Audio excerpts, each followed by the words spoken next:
Good evening भैया, आवाज आ रही है बेटा सभी को? चलिए, good evening, good evening, very good evening. क्या करना है आज हमें? राधे राधे बेटा।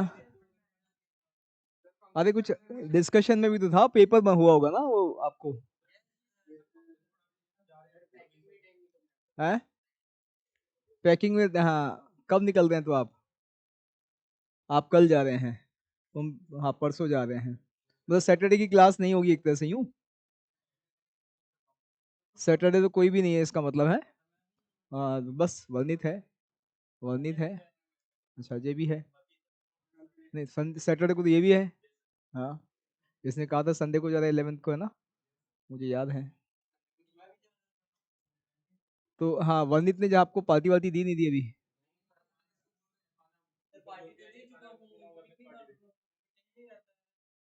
तो है ना, अपने दोस्तों को तो पार्टी देनी चाहिए, मतलब क्या है? जब तक मतलब ये मांगे। है मतलब ऑनलाइन वाले भी मिस करते होंगे कई बार कि यार यहाँ हम भी होते तो जो है पार्टी वार्टी हम भी बात कर रहे होते। क्यों भाई?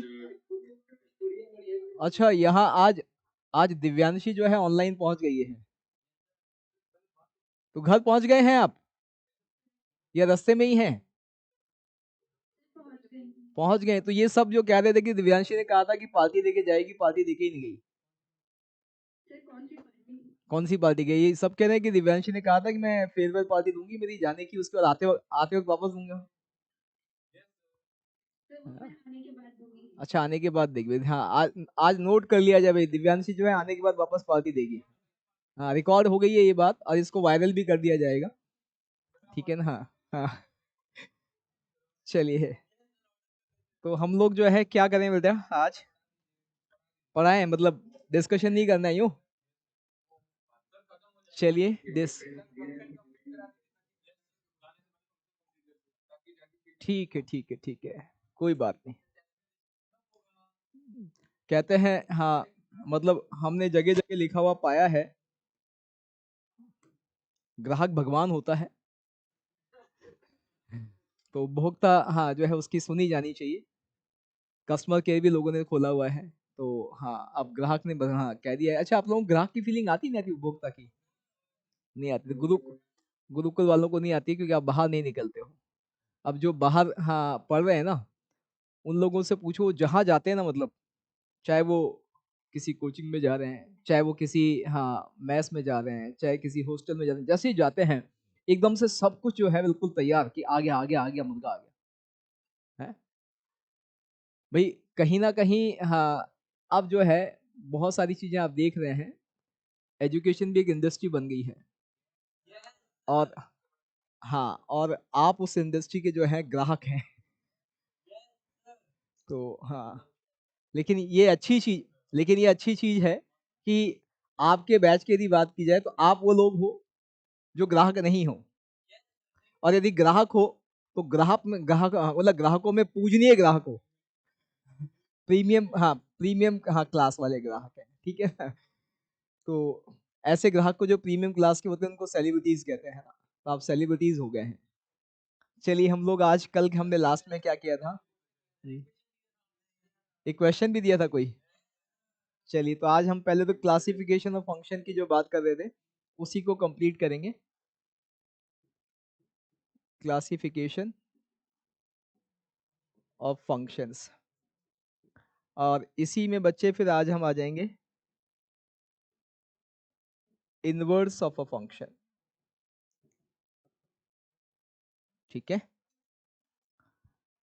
जैसा आपने कहा कि भाई, हाँ, हमारा सेशन एंड होने से पहले, मतलब जो हमारा ये वाला है, उससे पहले हम फंक्शन खत्म कर लें, चाहे कुछ क्वेश्चन कम कर लें तो वही करते हैं। नहीं, क्वेश्चन तो मतलब बेसिक कर लेंगे हम, फिर हम एक, हाँ, क्वेश्चन आगे भी करेंगे। लेकिन आप डीपीपी अटेम्प्ट कर पाए, मॉड्यूल कर पाए, ये वाला काम हम कर लें। चलिए, क्या था क्वेश्चन बताएं? अच्छा, अच्छा, अच्छा, वो कॉम्पोजिट वाला। ओके, तो ये तो हो गया होगा सबका। डिस्कस डिस्कस करने की जरूरत तो नहीं है, आई थिंक। चलिए, ठीक है, छोड़िए, आगे बढ़ते हैं। हम क्लासिफिकेशन ऑफ फंक्शन की बात कर रहे थे। हम 4 तरह के फंक्शन होंगे, ये बात कर चुके थे। एक होगा 1 1 ऑन टू, जिसे हम बाइजेक्टिव फंक्शन के नाम से भी जानेंगे, कल हमने ये बात भी कर ली थी। फिर नेक्स्ट हमने बात करी थी 1 1 इंटू, फिर मैनी 1 ऑन टू,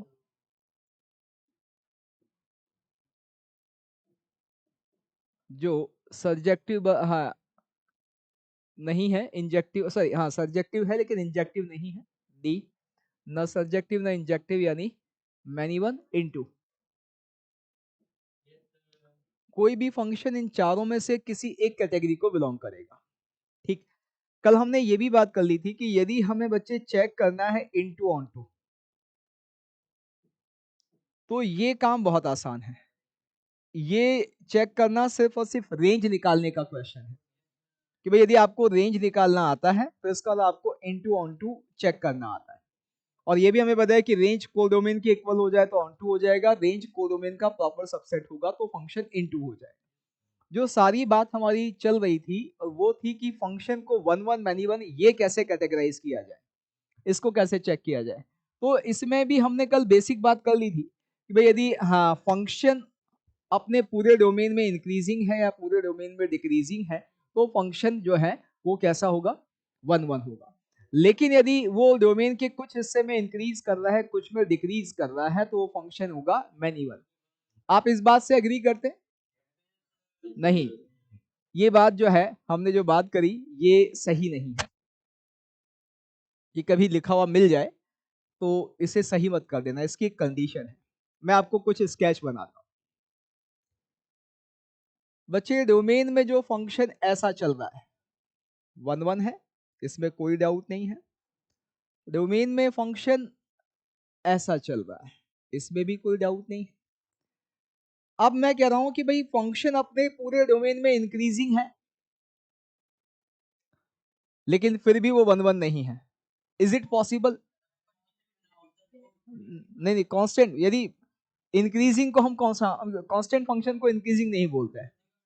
नहीं, हाँ डिसकंटिन्यूअस हो जाए, ये इंक्रीज किया और इसके बाद मान लो यहां से वो डिक्रीज कर रहा है, लीजिए फंक्शन इंक्रीजिंग डिक्रीजिंग की नेचर बदल रहा है लेकिन फंक्शन अभी भी कैसा बना हुआ है, 1 1 बना हुआ है। इवन इफ कई फंक्शन ऐसे भी हो सकते हैं जो पूरे डोमेन में इंक्रीजिंग है बट 1 1 नहीं है। कैसे? लीजिए, ऐसे चला बाबू फंक्शन, फिर ऐसे चल दिया, लो। फिर यानी यहां पे जो सारी प्रॉब्लम आने वाली है वो कहां आने वाली है, वो समझ में आ जाना चाहिए डिसकंटिन्यूअस फंक्शन के केस में। तो जो हमने बात करी कि यदि पूरे डोमेन में फंक्शन इंक्रीजिंग है या पूरे डोमेन में डिक्रीजिंग है तो फंक्शन 1 1 होगा। ऐसा सिर्फ उस केस में गारंटेड है जब फंक्शन कॉन्टिन्यूअस हो। फंक्शन यदि डिसकंटिन्यूअस हो तो कुछ भी हो सकता है, वो इंक्रीजिंग डिक्रीजिंग दोनों तो भी 1 1 है, वो पूरे डोमेन में इंक्रीजिंग है पूरे में डिक्रीजिंग है तो भी मैनी 1 हो सकता है। तो यहाँ पे हमें समझ में आता है कि ये वाली चीज जो है वो थोड़ी संभल के करनी है, जब फंक्शन कॉन्टिन्यूअस हो तभी बात करनी है। अब इसको हमने चेक करने का तरीका कल क्या डिस्कस किया था कि फंक्शन डोमेन में इंक्रीजिंग है डिक्रीजिंग है, वो भी बात कर ली थी। डेरिवेटिव, आप सभी को पता है कि एक इंक्रीजिंग फंक्शन का डेरिवेटिव पूरे डोमेन में कैसा होता है, पॉजिटिव, और एक डिक्रीजिंग फंक्शन का डेरिवेटिव पूरे डोमेन में कैसा होता है, नेगेटिव। क्या ये सही है? नहीं, हम डिफरेंशिएट कर रहे हैं तो कॉन्टिन्यूअस फंक्शन की बात ही करें ना, ये भी जरूरी है। इक्वल टू भी हो सकता है। इक्वल टू कैसे हो सकता है, एक बहुत छोटा सा एग्जांपल लेते हैं बेटा। एक्स क्यूब का मैं एग्जांपल लेता हूं। एफ एक्स क्या है बाबू, एफ एक्स है एक्स क्यूब, तो डेरिवेटिव क्या हो जाएगा वो आप सभी को पता है, P x square. Domain are है, डोमेन में एक जगह ये डेरिवेटिव जीरो हो रहा है, हो रहा है नहीं हो रहा है? तो लेकिन क्या इस डेरिवेटिव के जीरो होने से फंक्शन की इंक्रीजिंग नेचर बदली क्या ना? जीरो के नेबरहुड में भी यदि आप चेक करोगे तो आप पाओगे कि फंक्शन इंक्रीजिंग है। क्यों? जीरो से लेफ्ट में लाओगे तो नंबर नेगेटिव है कंफर्म, तो वाई वैल्यू भी नेगेटिव है। एग्जैक्ट जीरो पे कितना हो रहा है, जीरो। जीरो के राइट में आएंगे तो पॉजिटिव वैल्यू है, चाहे एक्स की बात करें चाहे वाई की। इसका मतलब यदि हम जीरो के नेबरहुड में देखें तो नेगेटिव पे नेगेटिव मिल रहा है, जीरो पे जीरो मिल रहा है, पॉजिटिव पे पॉजिटिव मिल रहा है। जैसे जैसे एक्स बढ़ रहा है वैसे वैसे वाई बढ़ रहा है, इंक्रीजिंग फंक्शन है। तो एफ डैश जीरो हो सकता है, लेकिन क्या एफ डैश हमेशा जीरो हो सकता है, ये बात कहें, या यहां कोई खास बात है? सोचो यहां पे ऐसा फंक्शन हो जाए बच्चे, इंक्रीज कर रहा था, अभी मैनिमन हो गया, आपको समझ में आ रहा है इस केस से। और लेकिन ये भी इस कंडीशन को सेटिस्फाई कर रहा है कि भाई यहां सब जगह तो एफ डैश कैसा पॉजिटिव, इस इंटरवल में एफ डैश कैसा, जीरो। तो फिर इसका मतलब यहां कुछ गड़बड़ है। हाँ ये बात, जैसा वंदित ने कहा कि भाई एक बात ये कहा कि हाँ एक पॉइंट पर यदि जीरो होगा तो चलेगा सर। हाँ आप देखो एक और चीज, मैं एक और एग्जांपल लेता हूं। यदि आप एक पॉइंट की बात करते हैं कि सर यहाँ पे डिफरेंस जो है वो ये है कि यहाँ एक पॉइंट है, यहाँ इनफाइनाइट पॉइंट है, हम एक और फंक्शन लेते हैं। मैं एक फंक्शन लेता हूं मेरे बच्चे, f x is equal to x plus sine x. F dash x निकाल के बताएं, आप सभी को आता है, वन प्लस कॉस एक्स। क्या ये एफ डैश कभी नेगेटिव हो सकता है? कॉस की औकात कितनी, माइनस वन से प्लस वन। तो फिर वन प्लस कॉस कितना होगा, जीरो से टू। इसका मतलब कभी नेगेटिव नहीं होगा हमारा भाई जो है वो, कैसा है, हमेशा ग्रेटर देन इक्वल टू। और इस बार ये इक्वल टू जीरो कितने पॉइंट पर है, इनफाइनाइट पॉइंट पर। सारे ऑड मल्टीपल ऑफ पाई पर कॉस की वैल्यू माइनस वन होगी, जीरो। अब यदि मैं इसके स्केच की बात करूं, स्केच देखिएगा इसका। अच्छा इसका स्केच बना सकते क्या कोई, बेसिक कॉमन सेंस, हमें नहीं पता कैसा बनेगा लेकिन कॉमन सेंस से हम बहुत सारे स्केच बना सकते हैं। अजितेश को तो आता है, बहुत बढ़िया। बाकी लोग भाई देखो, कई बार हम हमारा कॉमन सेंस जो है ना वो भी काम करता है, हमें कुछ ना पता हो लेकिन बेसिक चीजें पता हो, हम वहां से भी बहुत सारी चीजें कंक्लूड कर सकते हैं। मुझे एक चीज फंक्शन की दिख रही है कि जब जब साइन जीरो होगा वाई एक्स के बराबर, तो मैंने ये पहले लाइन बना ली वाई इक्वल्स टू एक्स। मुझे कुछ नहीं आता स्केच के बारे में, मुझे किसी चीज के बारे में नहीं आता, बस मैं तो बेसिक दिख रहा हूँ कि जहां जहां साइन जीरो होगा वहां वहां हमारा ये function y equals to x line पर होगा। इसका मतलब साइन कहाँ कहाँ जीरो है भैया, जीरो पे जीरो, पाई पे जीरो, टू पाई पे जीरो, थ्री पाई पे जीरो, माइनस पाई पे जीरो, माइनस टू पाई पे जीरो, माइनस थ्री पाई पे जीरो। तो ये तो हो गया बच्चे जीरो, यहाँ पाई, यहाँ टू पाई, ऐसे ही यहाँ थ्री पाई, ऐसे बच्चे यहाँ पे माइनस पाई, यहाँ पे माइनस ऑफ टू पाई, यहाँ पे माइनस ऑफ थ्री पाई। अब अगला कॉमन सेंस हमारा क्या कहता है कि जब x वैल्यू जीरो से पाई है, साइन पॉजिटिव होगा। साइन पॉजिटिव होगा तो ये y वैल्यू x से ज्यादा होगी, यानी x के इस ग्राफ के ऊपर रहेगा, यानी यहां भी रहेंगे यहां भी रहेंगे और इस बीच में इसके ऊपर रहेंगे। शेप कैसी होगी मुझे नहीं पता, हम ज्यादा उस पर दिमाग नहीं लगा रहे, हालांकि हम शेप भी आगे बहुत अच्छे से कंक्लूड करना सीखेंगे, लेकिन अभी हमें पता है कि हमें नहीं पता शेप कैसे है कि इसके ऊपर रहेगा। पाई से टू पाई में क्या होगा, पाई से टू पाई में हमें पता है कि साइन नेगेटिव होगा तब ये y वैल्यू x से कम होगी। तो इसका मतलब ग्राफ कुछ ऐसे चलना चाहिए, नागिन ऐसे चलेगा। और यदि इसको गौर से देखोगे तो ये इंक्रीजिंग है हर जगह, हर जगह ये कैसा है, इंक्रीजिंग है, यानी एक इंक्रीजिंग फंक्शन है। और इंक्रीजिंग फंक्शन में एफ डैश कितने पॉइंट पे जीरो हो रहा है, इनफाइनाइट पे। इसका मतलब एफ डैश का इनफाइनाइट पॉइंट पे जीरो होना भी अलाउ है, ऐसा नहीं है खाली कि एक ही पॉइंट पे जीरो हो। अब यदि आप, हाँ अब यदि इस चीजों को समझेंगे तो इसको और इसको जब आप एक तरह से देखेंगे एक साथ तो आपको समझ में आएगा, दोनों जगह इनफाइनाइट पॉइंट्स पे एफ डैश जीरो है, लेकिन एक डिफरेंस है दोनों में, वही मजेदार चीज है। क्या, यहां पे जो इनफाइनाइट पॉइंट है सब अलग अलग है, डिस्क्रीट पॉइंट्स हैं। यहां पर क्या हुआ, वो सारे के सारे इनफाइनाइट पॉइंट मिलकर एक इंटरवल बना दिए। तो जब इंटरवल में एफ डैश जीरो होगा तो कांस्टेंट फंक्शन होगा, यानी f dash greater than equals to zero चलेगा, लेकिन इक्वल्स टू जीरो आपको ध्यान रखना है कहां होना चाहिए, कितने ही पॉइंट पर हो, लेकिन वो पॉइंट कैसे होने चाहिए, डिस्क्रीट पॉइंट्स होने चाहिए। एक कॉन्टिन्यूअस इंटरवल में एफ डैश का जीरो होना अलाउ नहीं, वही यहां भी है। तो इसका मतलब इंक्रीजिंग के लिए खाली एफ डैश पॉजिटिव नहीं होता, f dash greater than equals to 0 भी होता है, डिक्रीजिंग के लिए f dash less than equals to 0 भी होता है। लेकिन अब बात आती है कि ये जो सारा डिस्कशन कर रहे हैं ये हाँ कब, जबकि डेरिवेटिव निकाल पाए। डेरिवेटिव नहीं निकाल पाएंगे तो अब डिसकंटीन्यूअस फंक्शन के केस में तो हमें समझ में आ गया कि खेल होता है, लेकिन यदि फंक्शन कॉन्टिन्यूअस है लेकिन डिफरेंशिएबल नहीं है, हम डिफरेंशिएट नहीं कर सकते हैं, ऐसा केस हमने क्लास में एक बार पहले भी डिस्कस किया है। हाँ, शार्प टर्निंग पॉइंट। जब ग्राफ में शार्प टर्निंग पॉइंट आता है तब हमारा फंक्शन वहां पे कॉन्टिन्यूअस होता है लेकिन डिफरेंशिएबल नहीं होता। जैसे फिर हाँ स्केच बनाए, मान लो हमारा ग्राफ कोई ऐसे चल रहा है,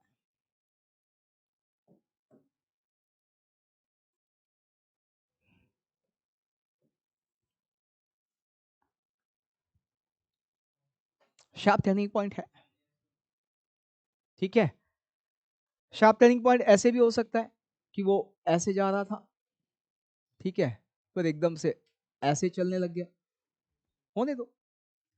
अब लेकिन यहां पे देखें शार्प टर्निंग पॉइंट से कुछ फर्क पड़ रहा है कि मुझे तो दिख रहा है कि भाई जहां शार्प टर्निंग पॉइंट है वहीं पे तो फंक्शन डिफरेंशिएबल नहीं है ना, बाकी सब जगह तो डिफरेंशिएबल है।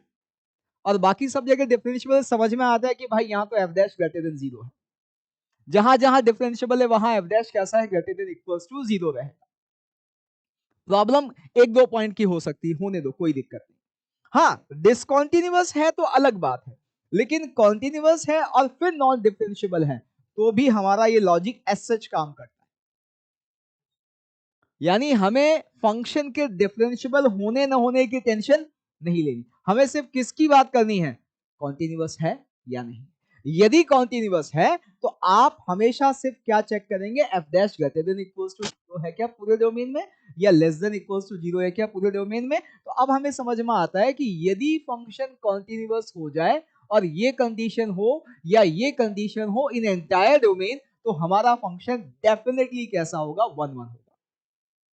यदि यहाँ पे डिसकंटीन्यूअस है तो फिर कुछ भी हो सकता है, फिर किसी भी तरह से कोई गारंटी नहीं है, फिर तो हमें फंक्शन से अलग ही अंदाज में चेक करना पड़ेगा जो हम धीरे आगे सीखेंगे।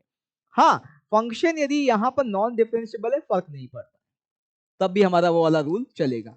अब बात आती है कि इसका मतलब डिफरेंशिएबल सॉरी कॉन्टिन्यूअस फंक्शन के लिए तो हमारे पास तरीका आ गया। क्या आ गया कि यदि कोई फंक्शन कॉन्टिन्यूअस है तो पूरे डोमेन में यदि उसका डेरिवेटिव साइन नहीं बदल रहा है, पूरे डोमेन में उसका डेरिवेटिव साइन नहीं बदल रहा है, तो इसका मतलब फंक्शन कैसा है, 1 1। यानी एफ डैश हमेशा ग्रेटर देन इक्वल्स टू 0 है या लेस देन इक्वल्स टू 0 है, और उसमें भी ये हम समझ चुके हैं कि इक्वलिटी जो है वो डिस्क्रीट पॉइंट्स पे होनी चाहिए, तो हमारा फंक्शन 1 1 होगा। अदरवाइज हमारा फंक्शन मैनी 1 होगा। यानी डोमेन में जैसे ही साइन बदला एफ डैश ने, वैसे ही समझ जाना कि फंक्शन में क्या होगा कि वो मैनी 1 हो जाएगा। लेकिन ये बात सिर्फ और सिर्फ किसकी है, कॉन्टिन्यूअस फंक्शन। जब फंक्शन कॉन्टिन्यूअस नहीं होगा तो फिर हमें चीजें चेक करनी पड़ेगी। तब चेक करने का तरीका क्या है कि भैया मान लीजिए एक ही पॉइंट पर डिसकंटीन्यूअस है, तो कोई बात नहीं, उसके पहले उसके बाद में चेक कर लेंगे। और वहां लेकिन उसके पहले उसके बाद में चेक करने पे भी हमें लेवल चेक करना पड़ेगा, क्योंकि दोनों जगह पॉजिटिव होने के बाद भी मैनी 1 हो गया, एक जगह पॉजिटिव एक जगह नेगेटिव होने के बाद भी 1 1 रहा। यानी तब हमें बहुत आराम से करना है, स्केच बना के देख लेंगे या और जो जो हाँ, तरीके क्वेश्चन टू क्वेश्चन वेरी करेंगे उसके हिसाब से देखेंगे। एक और चीज कि कई बार ये करने की जरूरत भी नहीं पड़ती है। कैसे नहीं पड़ती है, लेकिन वो बहुत कम केसेस में होगा। जैसे मान लीजिए मैंने फंक्शन दिया f x is equals to 2x minus 2025। मुझे चेक करना है कि फंक्शन 1 1 है या मैनी 1 है, ठीक। अब वैसे तो हमें दिखता ही है लाइन है, लाइन हमेशा कैसा होगा, 1 1 होगा, ठीक है। चाहे वो स्लोप पॉजिटिव हुआ तो इंक्रीजिंग होगा, स्लोप नेगेटिव हुआ तो डिक्रीजिंग होगा। एक और तरीका हमारे पास यहां पर है क्या कि x1 यदि x2 के बराबर नहीं है, if x1 is not equals to x2, तो फिर आपको पता है कि 2x1 2x2 के बराबर नहीं होगा। और ऐसा है तो बेटा फिर आपको ये भी पता है कि 2x1 माइनस 2025 जो है वो 2x2 माइनस 2025 के बराबर नहीं होगा। और ऐसा है तो आपने क्या प्रूव कर दिया कि fx1 not equals to fx2।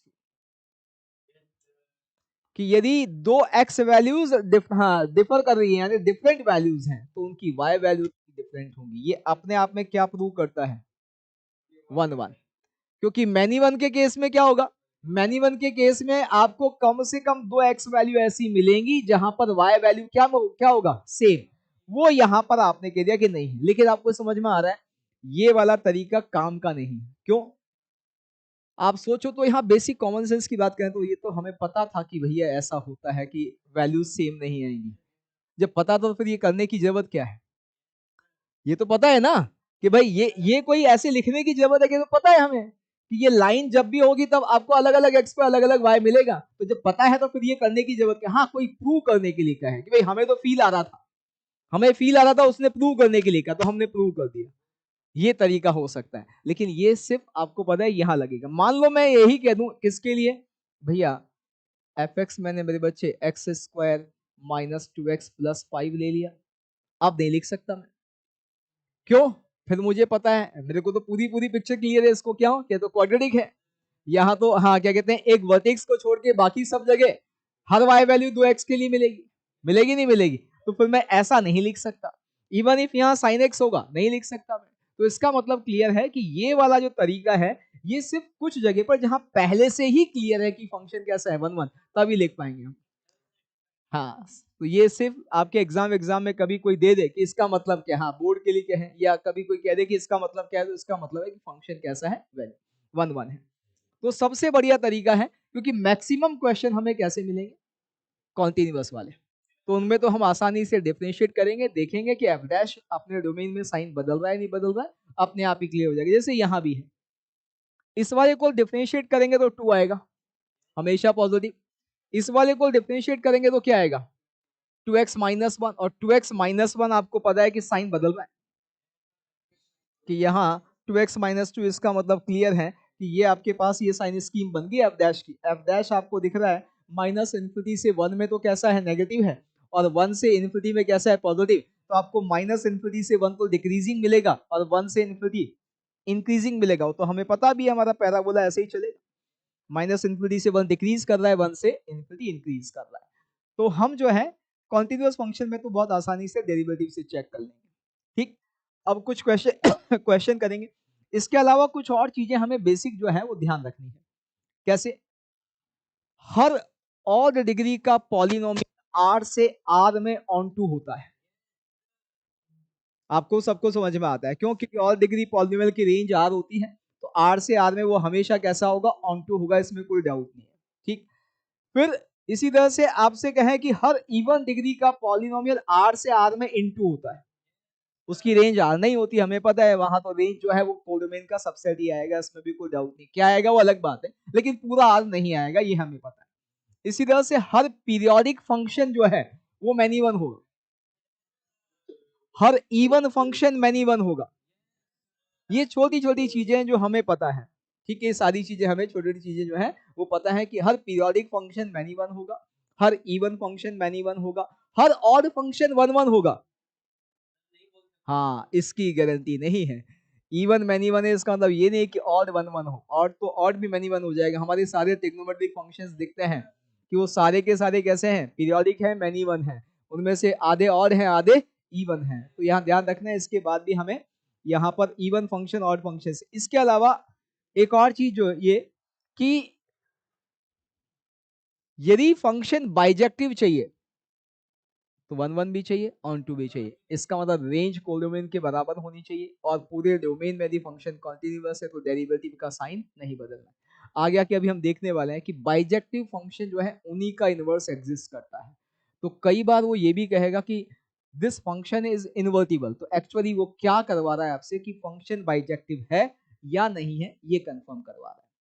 ठीक, हाँ, अब हम कुछ क्वेश्चंस करते हैं जिनमें हमें फंक्शन को क्लासिफाइड करना है। मैं फंक्शन लिखूंगा, आपको बताना है कि फंक्शन इन चारों में से किस कैटेगरी को बिलोंग करता है। ठीक है ना? हाँ जी, अभी आएगा अभी आएगा, मैं सब बताऊंगा। अब हाँ हाँ अभी मैं बताऊंगा लास्ट में, इनवर्स के बाद बिल्कुल वो भी बताएंगे, फिर फंक्शनल रूल के कुछ क्वेश्चंस भी करेंगे, वो उसमें आ जाएगी सब। ठीक है, आगे बढ़ते हैं हम। मैं कुछ क्वेश्चंस लिख रहा हूँ, आप जो है बताएंगे कि फंक्शन कौन सा है। फर्स्ट वन, एफ दिया है बच्चे नेचुरल नंबर के सेट से नेचुरल नंबर के सेट पर, और एफ एक्स दिया हुआ है 2x-3।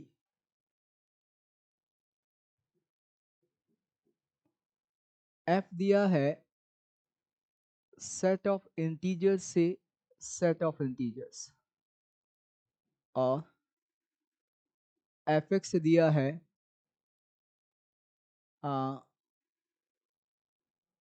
2x+3।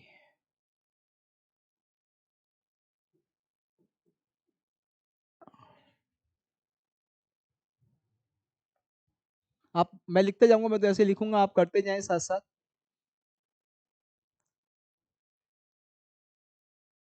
एफ दिया है set of real number to set of real number, f x is equals to x² minus 4x+7। Fourth, f दिया है -∞ to 2 union 3 to ∞। F x दिया हुआ है x² माइनस 4x+7।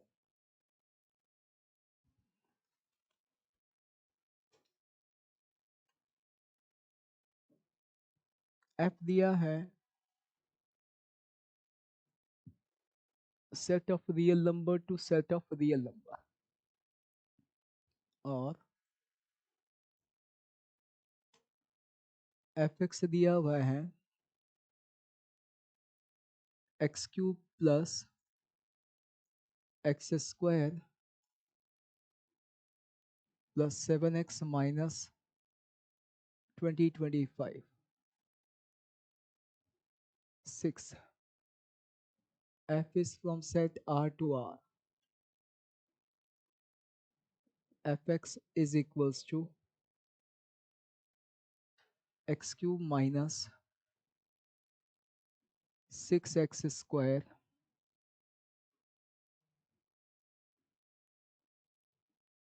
प्लस, हाँ जी,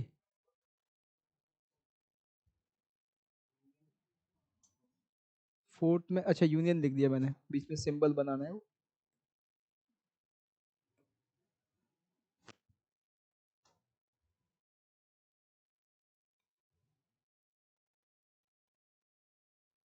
plus x+5। Seventh, f is from R to R,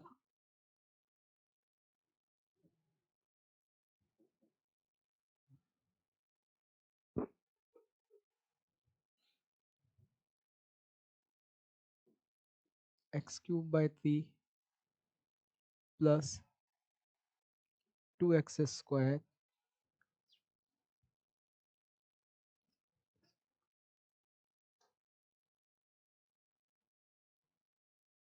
plus 7x plus 2 sin x minus 7।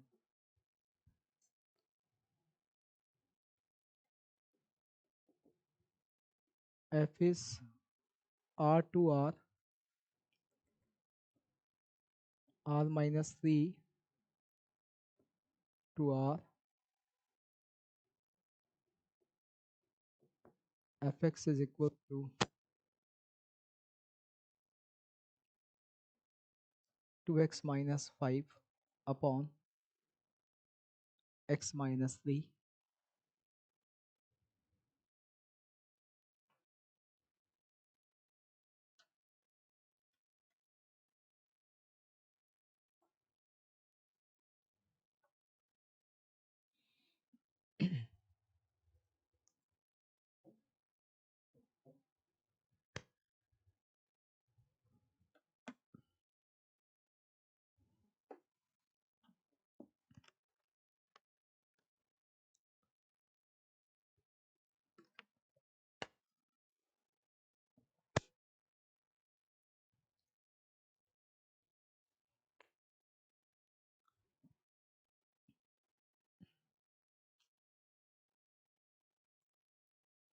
सब कुछ आसान है, आप सभी लोग आंसर कर देंगे।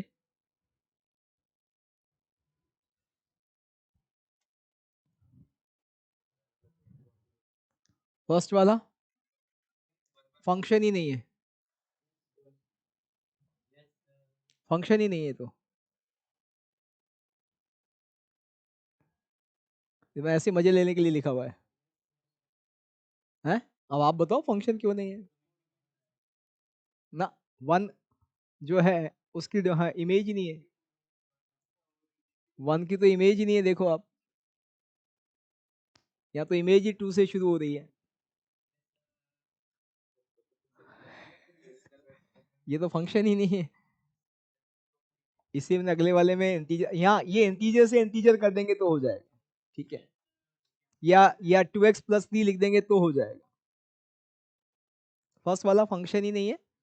सेकंड वाला आपको समझ में आ रहा है कि भाई अब ये कैसा है कि भाई लाइन है, 1 1 है, इसमें कोई डाउट ही नहीं है। और क्या आपको सारे इंटीजर्स मिलेंगे ना, सारे इंटीजर्स नहीं मिलेंगे, यहां से सिर्फ ऑड मिलेंगे। देखो आप, इवन तो मिल ही नहीं सकते, आपने इवन में एक ऑड नंबर ऐड किया हुआ है, तो इसका मतलब क्लियर है, ये छोटी छोटी चीजें हैं। अब यहाँ कोई रूल नहीं चलेगा, यहाँ कोई रूल नहीं चलेगा, तो वही मैं आपको ये ऐसे क्वेश्चंस, बड़े बड़े क्वेश्चन तो आप ज्यादा आसानी से कर देंगे, ये छोटे छोटे इनमें बच के रहना, रूल नहीं चलेगा, यहाँ कुछ अलग ही चल रहा होगा, वो आपको फील ही करना पड़ेगा। ये मुझे दिखता है कि यहाँ से मुझे कभी कोई इवन इंटीजर नहीं मिलेगा, नहीं मिलेगा ना। इवन इंटीजर के लिए x जो है, यदि मुझे y इवन इंटीजर चाहिए तो x जो है वो एक इंटीजर नहीं रहेगा, तो इसका मतलब क्लियर है कि आपको सारे इंटीजर्स नहीं मिल रहे हैं। तो 1 1 तो है लेकिन इनटू है, ऑन टू नहीं है, 1 1 इनटू। छोटी छोटी चीजों का ध्यान रखेंगे, बहुत आसान पार्ट है ये। फिर थर्ड वाला, ये साफ साफ दिख रहा है कि पूरा पूरा पैराबोला बन रहा है, पूरा पैराबोला बन रहा है। हमारा दिख रहा है कि यहाँ इसकी रेंज कभी आर नहीं हो सकती, और पूरा पैराबोला बनेगा तो मैनी वन भी रहेगा। इसका मतलब ये हमारा डी वाला पार्ट रहेगा मैनी वन इनटू। ये सभी ने सही किया था। इसी में मैंने अब चेंज किया, और आप देखो चेंज करके मैंने क्या बना दिया, इसे बाइजेक्टिव बना दिया। यदि आप देखेंगे ये 1 1 ऑन टू हो गया। क्यों, आप सभी को पता है कि इसकी रेंज निकालेंगे, या इसको आप ऐसे लिख देंगे x-2 का होल स्क्वायर प्लस 3, तो आपको समझ में आएगा कि यहाँ पर 2 जो है 2,3 वर्टेक्स है, 2,3 वर्टेक्स है, तो हमें दिख रहा है कि -∞ से 2 जो है वही आपको डोमेन दिया हुआ है, और वैल्यू आपको y वैल्यू 3 से इन्फिनिटी। तो एक्चुअली तो यदि हम देखें तो ये हमारा पूरा पैराबोला था ये। अब जो दिया है आपको उसमें से सिर्फ आधा दिया है मैंने आपको, मैंने यहां से लेके यहां तक का दिया, तो डोमेन मैंने -∞ से 2 रखी, क्योंकि ये पॉइंट जो है वो 2,3 है। तो मुझे अब दिख रहा है कि हाँ ये अब हमारा क्या बन गया, बाइजेक्टिव बन गया। अच्छा, मैं डोमेन को 2 से इन्फिनिटी देता तो भी ये बाइजेक्टिव रहता, मैं ये वाले हिस्से की जगह वो वाला हिस्सा देता हूँ, ठीक है ना। इसी तरह से फिर फिफ्थ वाला बाइजेक्टिव, और डिग्री पॉलिनोमियल है, रेंज आर होगी तो ऑन टू तो होगा, और डिग्री पॉलिनोमियल जैसे बात करी। अब यहाँ आपके पास साफ साफ दिख रहा है क्या है, इसको डिफरेंशिएट करें, कॉन्टिन्यूअस फंक्शन है, डिफरेंशिएट कर सकते हैं। तो एफ डैश एक्स क्या आ जाएगा बच्चे, ये आ जाएगा 3x² प्लस 2x प्लस 7, और इस क्वाड्रेटिक का डी लेस देन 0 है, देखो आप। और इस क्वाड्रेटिक का डी लेस देन 0 क्या बता रहा है, इस क्वाड्रेटिक का डी लेस देन 0 बता रहा है कि ये क्वाड्रेटिक हमेशा x की हर वैल्यू के लिए कैसा है, पॉजिटिव है, फॉर ऑल रियल x। इसका मतलब क्लियर है कि f डैश हमेशा पॉजिटिव, यानी एक इंक्रीजिंग फंक्शन है, इंक्रीजिंग फंक्शन है, तो 1 1 हो गया, और ऑन टू तो है ही सही, तो हमारा फंक्शन कैसा हो गया, बाइजेक्टिव हो गया।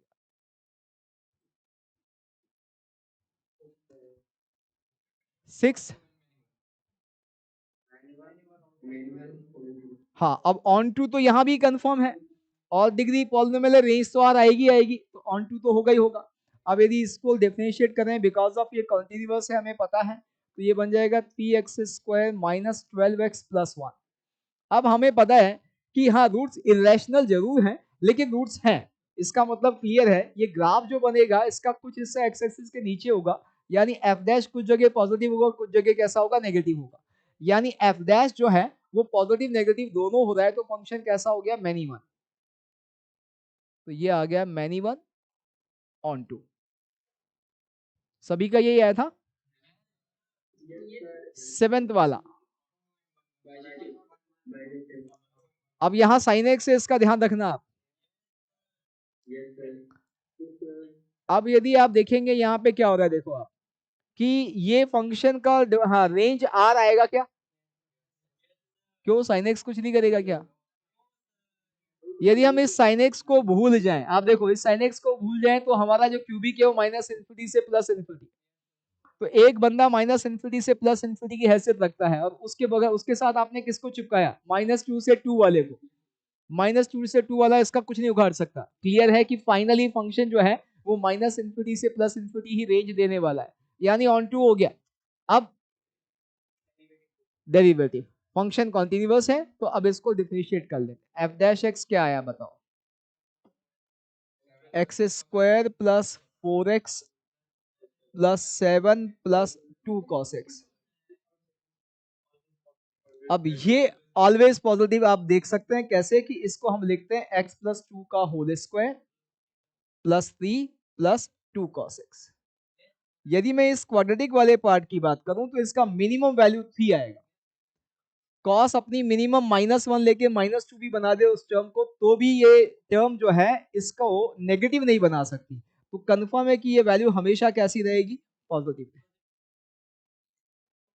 तो इसका मतलब क्लियर है, एफ डैश पॉजिटिव है, इसका मतलब वन वन फंक्शन हो गया। ऑन टू हम पहले ही बात कर चुके थे, तो कैसा हो गया, बाइजेक्टिव आ गया बेटा।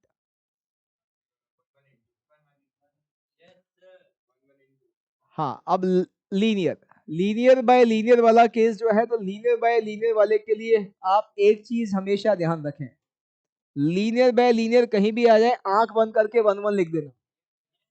लीनियर बाय लीनियर हमेशा या तो इंक्रीजिंग होगा या डिक्रीजिंग होगा। आप इसको डिफरेंशिएट करके वेरीफाई कर सकते हैं। कभी भी यदि एफ एक्स आपको ऐसा दे दिया जाए ए x plus B upon c x plus D, तो बच्चे इसका डेरिवेटिव आप सभी को आता है, क्या बन जाएगा बताओ, इसका डेरिवेटिव क्या बनेगा, ए डी माइनस, मैं जनरल की बात कर रहा हूँ, a d minus b c upon c x plus d का होल स्क्वायर। आप जब डिफरेंशिएट करेंगे क्वेश्चन टू लगाएंगे तो ये आ जाएगा।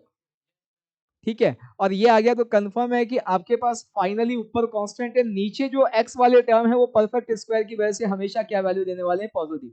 अब इस कांस्टेंट के हिसाब से या तो ये पूरा नेगेटिव रहेगा हमेशा या पूरा पॉजिटिव रहेगा। लीनियर बाय लीनियर हमेशा वन वन होता है, आंख बंद करके आंसर करना है, हमेशा इंक्रीजिंग या डिक्रीजिंग।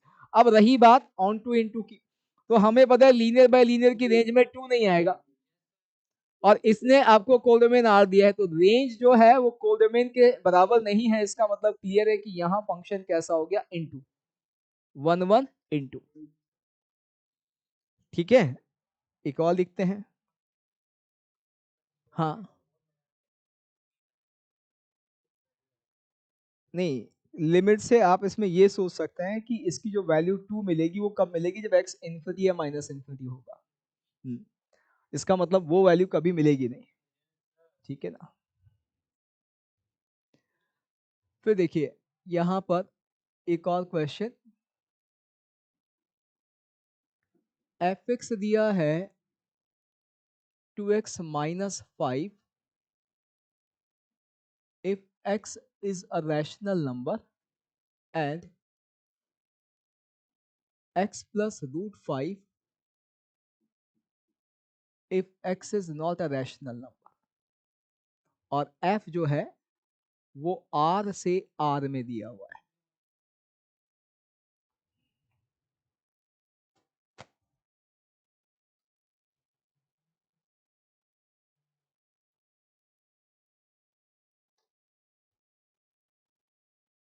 कोई जल्दी नहीं है, सोच के आराम से आंसर करें, सही करने का प्रयास करें।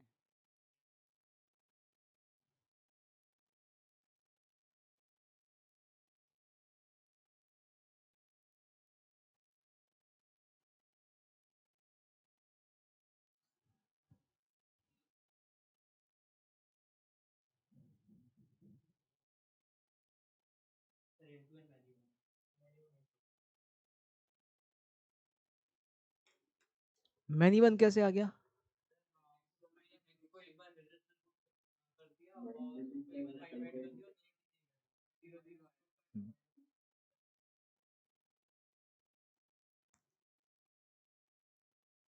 मैनी वन, और फिर इनटू कैसे किया?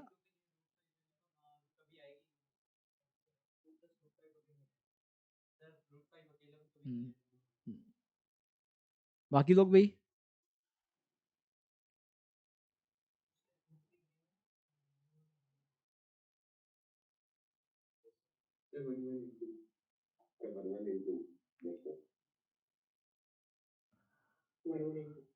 अब इसमें खेला है ये जो आपको दो लाइन दी, लाइन आपको फील करवाती है वन वन, और मैं आपको पहले ही बता चुका हूं देखो कि भाई डिसकंटिन्यूअस में बच के रहना, ये भी तो लाइन ही थी।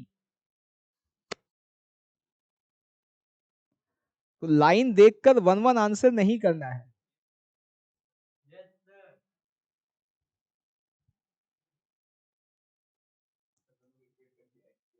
हाँ, अब इसको पूरे प्रॉपर तरीके से सोचिए, मान लो कभी कुछ और डाटा आ जाए तो कैसे करना है उसकी बात कर लेते हैं। मुझे पता है कि यहां सिर्फ रैशनल वैल्यू दी जा सकती है और यहां इरेशनल दी जा सकती है। अब यहां से मैं ये चेक कर रहा हूं, देखो रैशनल दी जा सकती है, मुझे पता है कि रैशनल के लिए हर एक यूनिक रैशनल के लिए वाई यूनिक मिलेगा, हर एक यूनिक इरेशनल के लिए भी यहां से वाई यूनिक मिलेगा। इसमें वाई वैल्यू रिपीट नहीं होगी, यहां भी वाई वैल्यू रिपीट नहीं होगी। रिपीट हो सकती है तो कब हो सकती है? जब ये दोनों जगह से सेम वैल्यू आ रहा हो। अब दोनों जगह से सेम वैल्यू आ सकता है क्या? कितने केसेस में, कितने केसेस में आ सकता है? अब देखो आप, यहां पे हम पहली चीज देखते हैं कि हम रेंज निकालने का प्रयास कर रहे हैं। रेंज में देख रहे हैं कि क्या सारी रैशनल वैल्यू मिल रही है क्या। तो हम देखते हैं क्या सारी रैशनल वैल्यू मिलेगी क्या। मुझे पता है रैशनल यहां से रैशनल ही मिलेगा, यहां से भी रैशनल मिलेगा, लेकिन यहां से तो रैशनल ही मिलेगा, इरेशनल नहीं मिलेगा। तो मैंने मान लिया कि भाई 2x माइनस 5 से क्या सारी रैशनल वैल्यू मिल रही है, ये मैं चेक करना चाह रहा हूं। तो मैंने ये चेक किया कि क्या 2x माइनस 5 एक general rational number p by q के इक्वल हो रहा है क्या। अब मैं इसको इक्वल करता हूं तो मुझे यहां से सॉल्व करने पर x मिलता है p बाय क्यू प्लस 5/2, और ये x दे सकते हैं इसमें, क्यों? इस वाली डेफिनेशन में क्यों? ये रैशनल है।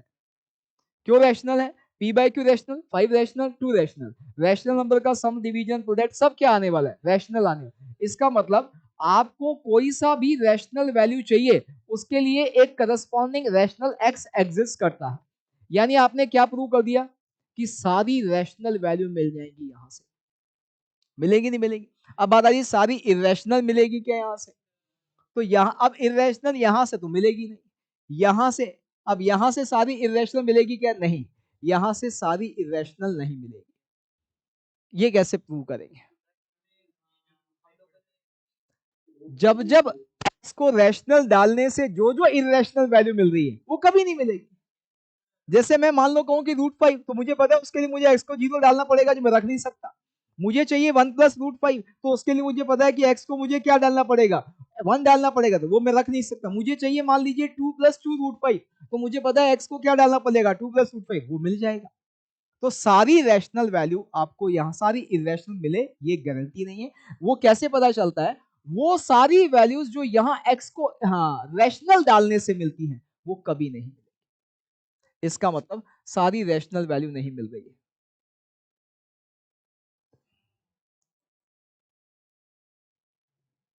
We cannot get all rational values, irrational values। क्यों? क्योंकि वो सारी इरेशनल वैल्यूज जो कि x को रैशनल डालने से यहां से मिल रही है वो कभी नहीं मिलेगी। इसका मतलब इनटू तो हो गया। अब वन वन मैनी वन वो हमें वैसे ही समझ में आता है। कैसे समझ में आता है? कि आपको यहां से बहुत सारी रैशनल वैल्यू भी मिलेंगी। कैसे? आपने -√5 डाला, 0 मिला, 0 वहां से तो सारी रैशनल वैल्यू मिल ही रही है। वो तो हम प्रूव ही कर चुके हैं कि यहां से सारी रैशनल मिल रही है। यहां से भी आपको सारी रैशनल मिलेंगी क्या? सारी रैशनल मिलेगी। क्यों? आपको जो भी रैशनल चाहिए लो, ये रख दो। तो इसका मतलब सारी रैशनल वैल्यू यहां से भी मिल रही है, यहां से भी मिल रही है, यानी रैशनल वैल्यूज तो हर बार ऐसी हैं कि हर एक रैशनल y के लिए दो दो x एग्जिस्ट करते हैं, एक रैशनल x और एक इरेशनल x। इसका मतलब फंक्शन कैसा हो गया, many one, many one into हो गया हमारा फंक्शन। चलिए एक अलग डायरेक्शन का क्वेश्चन करते हैं कि इंक्रीजिंग डिक्रीजिंग से कैसे करोगे, मैं वही जब फंक्शन डिसकंटीन्यूअस हो तो इंक्रीजिंग डिक्रीजिंग लगाने का फायदा नहीं होगा, और इंक्रीजिंग डिक्रीजिंग उस केस में तो फिर भी आप डिसकंटीन्यूअस में लगा लो जब एक पॉइंट पे डिसकंटिन्यूटी हो। भाई एक पॉइंट पे है तो मैंने यहां आसपास चेक करके स्केच बना लिया, लेकिन हमारा ये फंक्शन कैसा है, ये फंक्शन इनफाइनाइट पॉइंट पे डिसकंटीन्यूअस, या तो हर रैशनल, भाई एक तरह से दो लाइन चल रही है ना, आप देखो गौर से, कौन कौन सी दो लाइन चल रही है, एक चल रही है y equals to 2x minus 5, तो y equals to 2x minus 5, x is equals to zero, हाँ जीरो पे y का वैल्यू माइनस 5 और y जीरो पे x का 5/2, तो लीजिए ये एक लाइन तो ये है। दूसरी लाइन क्या है, x प्लस रूट 5, तो x प्लस रूट 5 यानी आपको y रूट 5 और x माइनस रूट 5 यानी ये वाली लाइन, दूसरी लाइन जो चलेगी वो ये वाली लाइन चलेगी। अब ये दोनों लाइन पूरी नहीं है, रैशनल पे तो मुझे इस लाइन को फॉलो करना है और इरेशनल पे इस लाइन को फॉलो करना है, हर इरेशनल एक्स के लिए इस लाइन को पकड़ेंगे, रैशनल के लिए इसको, तो आप सोचो मैं एक कोई वैल्यू लूं यहां पर, अब ये मुझे पता है लेकिन इसके आजू बाजू के नंबर के बारे में मेरे पास कोई जानकारी नहीं कि रैशनल है इरेशनल है, तो यहाँ तो डिसकंटिन्यूटी भी बहुत खतरनाक वाली है, तो यहाँ हम हमारे डेरिवेटिव वाले मेथड से नहीं जाएंगे। इसीलिए मैंने आपसे पहले ही कहा कि डेरिवेटिव वाला मेथड कब लगाना है, ये पहले ही बता दिया। आप चाहे तो स्टेटमेंट लिख लें, चाहे तो, यदि आपको डायरेक्ट याद ना रहे तो आप लिख लो, एक काम करो, कभी एरर मत करना। If function is continuous, if function is continuous and its derivative does not changes its sign, if function is continuous and its derivative does not changes its sign in entire domain,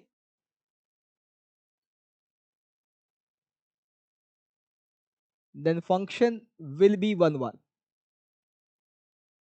bracket में ये भी लिख लेना, f dash can be equals to 0 on discrete points। A function is continuous and its derivative does not changes its sign in entire domain, then function will be 1 1, और bracket में लिख लेना f dash can be equals to 0 on discrete points।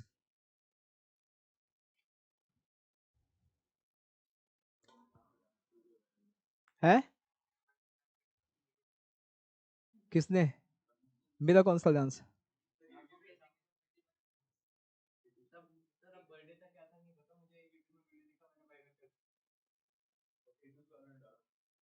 हो सकता है,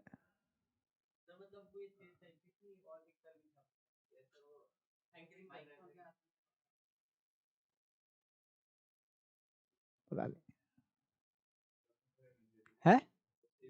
हाँ नहीं मैं डांस कर लेता हूँ, मतलब हाँ, देखो शादियों में डांस करना आता ही सबको, पूरे हिंदू, कोई भी हिंदुस्तानी कहेगी उसे डांस करना नहीं आता तो झूठ बोलेगा, मतलब है, शादियों में तो भाई शादियों में बिल्कुल हाँ फ्री होकर डांस करना होता है, हाथ पैर चलाने होते हैं तो वो चलाने आते हैं मेरे को, बस ठीक है, वो चला लेते हैं।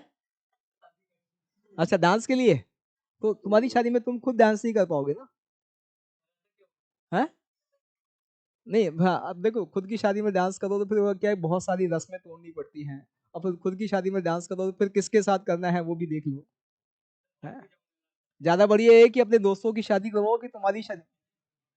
हाँ भाई हम तो हमारे आपकी एज में थे ना, जब मैं आपकी एज में था तो ये हम दो तीन दोस्त थे, तो हाँ बिंदास होना चाहिए, मैं मतलब मैं टचवुड मैंने मतलब लाइफ जो है उसको एंजॉय किया है, कुछ हालांकि कुछ बहुत बुरी चीजें भी हुई हैं लाइफ में, मतलब मेरा अनुभव जो है लाइफ का अब तक उनमें से बहुत सारी चीज़ें ऐसी जो कभी मेरे दुश्मन के लिए भी नहीं चाहूँगा कि हो, क्योंकि मैंने सब चीज़ देख ली लाइफ में। मतलब अच्छा कमा के बिल्कुल नीचे गर्त में भी आ गया हूँ और फिर वापस खड़ा भी, वो सब चीज़ें भी हुई हैं, बुरे भी हुए हैं, लेकिन फिर भी मैंने लाइफ अब आपकी एज तक तो बहुत एंजॉय की है, बहुत मस्त। मतलब मुझे देख के लोग क्या डांस जब करते थे, हाँ, लोग कहते थे कि पी के डांस कर रहा है भाई, ठीक है। आज तक हम पी नहीं पाए लेकिन, और हाँ, जब हमारा मन होता था, हम 2-3 दोस्त कहीं जा रहे हैं, किसी की बारात जा रही है, हम अपनी साइकिलें खड़ी करते थे, घुस जाते थे, बिंदास। वो उसको हम जानते नहीं जानते से कोई लेना, मन डांस का है तो फिर कर लेना है, ठीक है। तो वो चीजें हैं, लेकिन इसका मतलब ये नहीं है कि कल से आप कहो कि नाच छमिया नाच है। हाँ? खाना भी खाया है हमने, हाँ, दूसरी जगह जाके। ऐसा हाल मैंने कहा ना, कुछ एक जो, हाँ, वो काम बहुत ज्यादा नहीं किया, उसका एक रीजन है कि मैंने आपसे एक बात कहा, शायद शेयर भी की थी, कि हॉस्टल लाइफ नहीं जी पाया मैं। तो मुझे उसका अफसोस है। भाई मैंने बीटेक भी अपने ही शहर से कर लिया, ठीक है। कुछ घर की कंडीशन ऐसी थी कि बाहर नहीं जा सकते थे, हमें कुछ करना है तो यहीं रह के करना है, इतना ही हम अफोर्ड कर सकते थे, तो हमने बस वही। तो मैंने अपनी बीटेक की फीस जो है, बहुत, हाँ, नॉमिनल फीस हुआ करती थी हमारे टाइम पे बीटेक की फीस, सोचो कितनी फीस दी होगी मैंने एनुअल।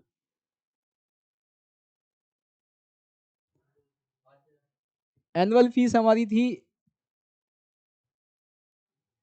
2250 रुपए, 2250 रुपीज एनुअल, ठीक। ये हमें, हाँ, देनी होती थी। और इससे कुल मिला के हमारे कितने लगे 4 साल में, 9000 रुपये। और मेरा किताबों का खर्चा 4 साल में ना, एक रजिस्टर का खर्चा था 10 रुपए का। एक 10 रुपए का रजिस्टर लिया था हमने, बस नोटबुक जो होती ना आपकी, ऐसी पतली सी बिल्कुल, 10 रुपए की ली थी, बस उसमें हमने 4 साल निकाल दिए। किताबों का कोई खर्चा नहीं था, है, कोई खर्चा किया मैंने, एक लिटरली एक किताब नहीं खरीदी पूरे बीटेक में। तो इसमें मेरा खर्चा चल गया था। और ये जो है, मतलब ये मैंने उस वक्त भी ट्यूशन पढ़ा के कमा के दिए थे, हैं। तो ये जो है, हाँ, लाइफ को एंजॉय करना चाहिए, आप लोगों से भी कहते हैं कि हमेशा लाइफ एंजॉय करनी चाहिए। और हाँ, नहीं, घर जाके मतलब ऐसा भी नहीं है कि मतलब सर एंजॉय ही कर रहे हैं हम। मैंने हमेशा एक चीज का ध्यान रखा, मतलब मेरा बहुत ज्यादा, चाहे बीटेक में कुछ ऐसा मैंने कोई उखाड़ने वाला काम नहीं किया, लेकिन फिर भी हमारे बैच में कुल मिला के, हाँ, मतलब शायद पूरे कॉलेज में हमारे बैच में 120 के आसपास बच्चे होते थे, पूरे पूरे बैच में, जिसमें सारी ब्रांचेस आ जाती थी। उन 120 में शायद कुल मिला के 1/4, मैक्सिमम 25% होंगे जिनके बैक नहीं लगी थी। बैक समझते हैं आप, ठीक है। फेल हो जाना मतलब सीधे सीधे फेल हो जाना, अगली बार दोबारा देना है वो वाला पेपर, उसे बैक कहते थे हम। तो हम उन 25, हम टॉपर नहीं रहे, लेकिन हम इस 25% में हमेशा रहे। हमने चाहे, हाँ, मतलब हमारे लिए कहा जाता है कि उससे मिलना है तो दो ही जगह है, या तो वो स्पोर्ट्स रूम में, हाँ, किसी के साथ कैरम खेल रहा होगा, कुछ ऐसे ही खेल रहा होगा, या फिर किसी गार्डन में बैठा होगा, कहीं 5-7 लोग बैठे होंगे। क्लास में हम, क्लास में नहीं, हम भैया 5-7 मतलब लड़के ही बैठते थे हम। हमारी एक एक और कमी रही कि भाई, हाँ, एक और कमी रही कि भाई हम कभी नहीं, मैकेनिकल नहीं, इलेक्ट्रॉनिक्स से थे हम। लेकिन हाँ, लेकिन वही कि कभी कुछ कर नहीं पाए, इसीलिए इसीलिए घर वालों ने देखो अच्छा खासा वेट किया था, यहाँ तक वेट किया कि भाई कुछ कर ले, कुछ कर ले, कुछ कर ले। जब उनको लगा कि नहीं भाई अब ये उम्र हो गई है, ये कुछ नहीं, इससे कुछ नहीं हो पाएगा, तो हम ही कुछ करते हैं, तब हमारी घर वालों ने शादी कर दी। तो हमसे वहां कुछ नहीं हो पाया। हम क्लास में सिर्फ आपको बताया था प्रॉक्सी लगाने के लिए जाते थे, जब हमारा साइक्लिक टर्न आता था, भाई आज हमें लगानी है हमारे बाकी 4-5 दोस्तों की, हमारा नंबर, तब हम क्लास में जाते थे, वरना क्लास में नहीं जाते थे, ठीक। तो ये, लेकिन हाँ, लेकिन इन सब के साथ ये ध्यान रखा, बहुत बड़े नंबर आए ना आए, फेल ना हो, क्योंकि हमें पता था फेल होते घर पे जूते पड़ेंगे, ठीक है। नहीं, ये तो सब भाई मेरा मानना है कि आप चीज़ों को सीखेंगे तो आपको कभी कुछ लिखने की नॉर्मली जरूरत नहीं पड़ती है, सब्जेक्ट यदि आप कभी सीख रहे हैं तो। हालांकि हम तो वो भी नहीं करते। ठीक, आगे बढ़े। हम क्वेश्चन कर रहे थे, इसमें एक क्वेश्चन जो और मैं बात कर रहा था वो लिखते हैं। एक फंक्शन है बेटा एफ, ठीक है, और एफ एक्स दिया हुआ है 2x माइनस 7 डिवाइडेड बाय 1, या 2x minus 7 divided by 5 minus 2 alpha square minus 3 alpha x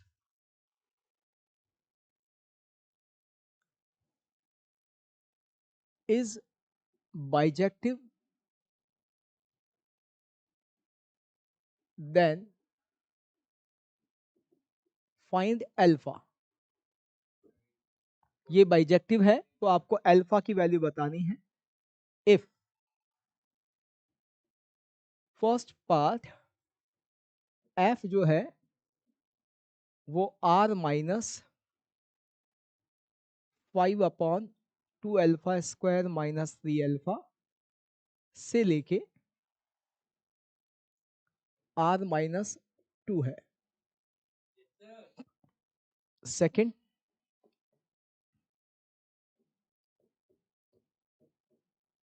are to are.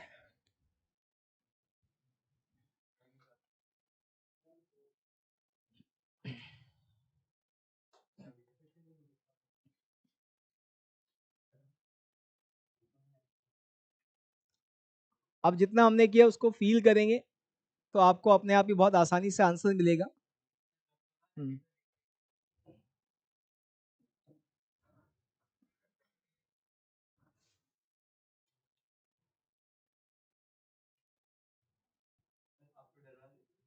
नहीं डरा नहीं, बहुत आसान क्वेश्चन से क्यों डरने की बात है.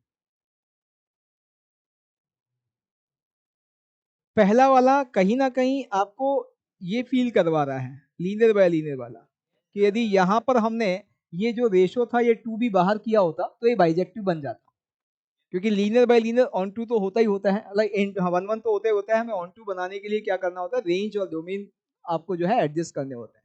तो यहाँ पे वही केस दिख रहा है कि डोमेन में से एक पॉइंट बाहर है और रेंज में से एक पॉइंट बाहर है.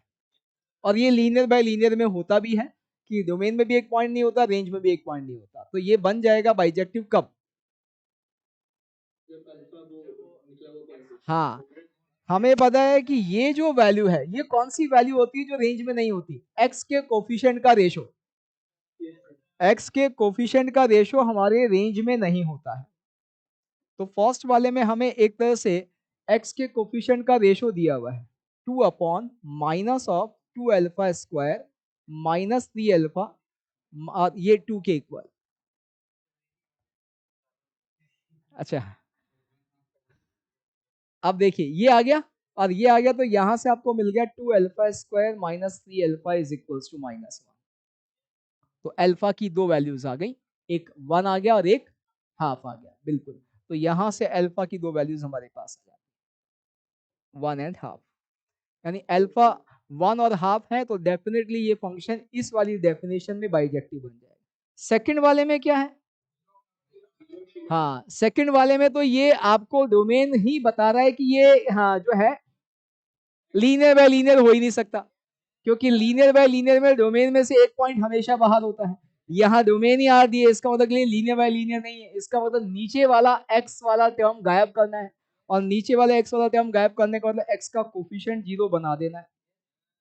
तो अल्फा की एक वैल्यू 0 आ गई, एक 3/2 आ गई. तो ये आपका फाइनल आंसर आ गया और ये समझ में आ गया, बहुत ही अच्छा.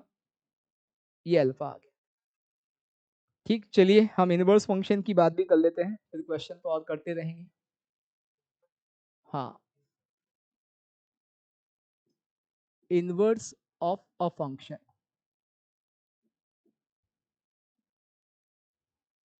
एक फंक्शन का इनवर्स.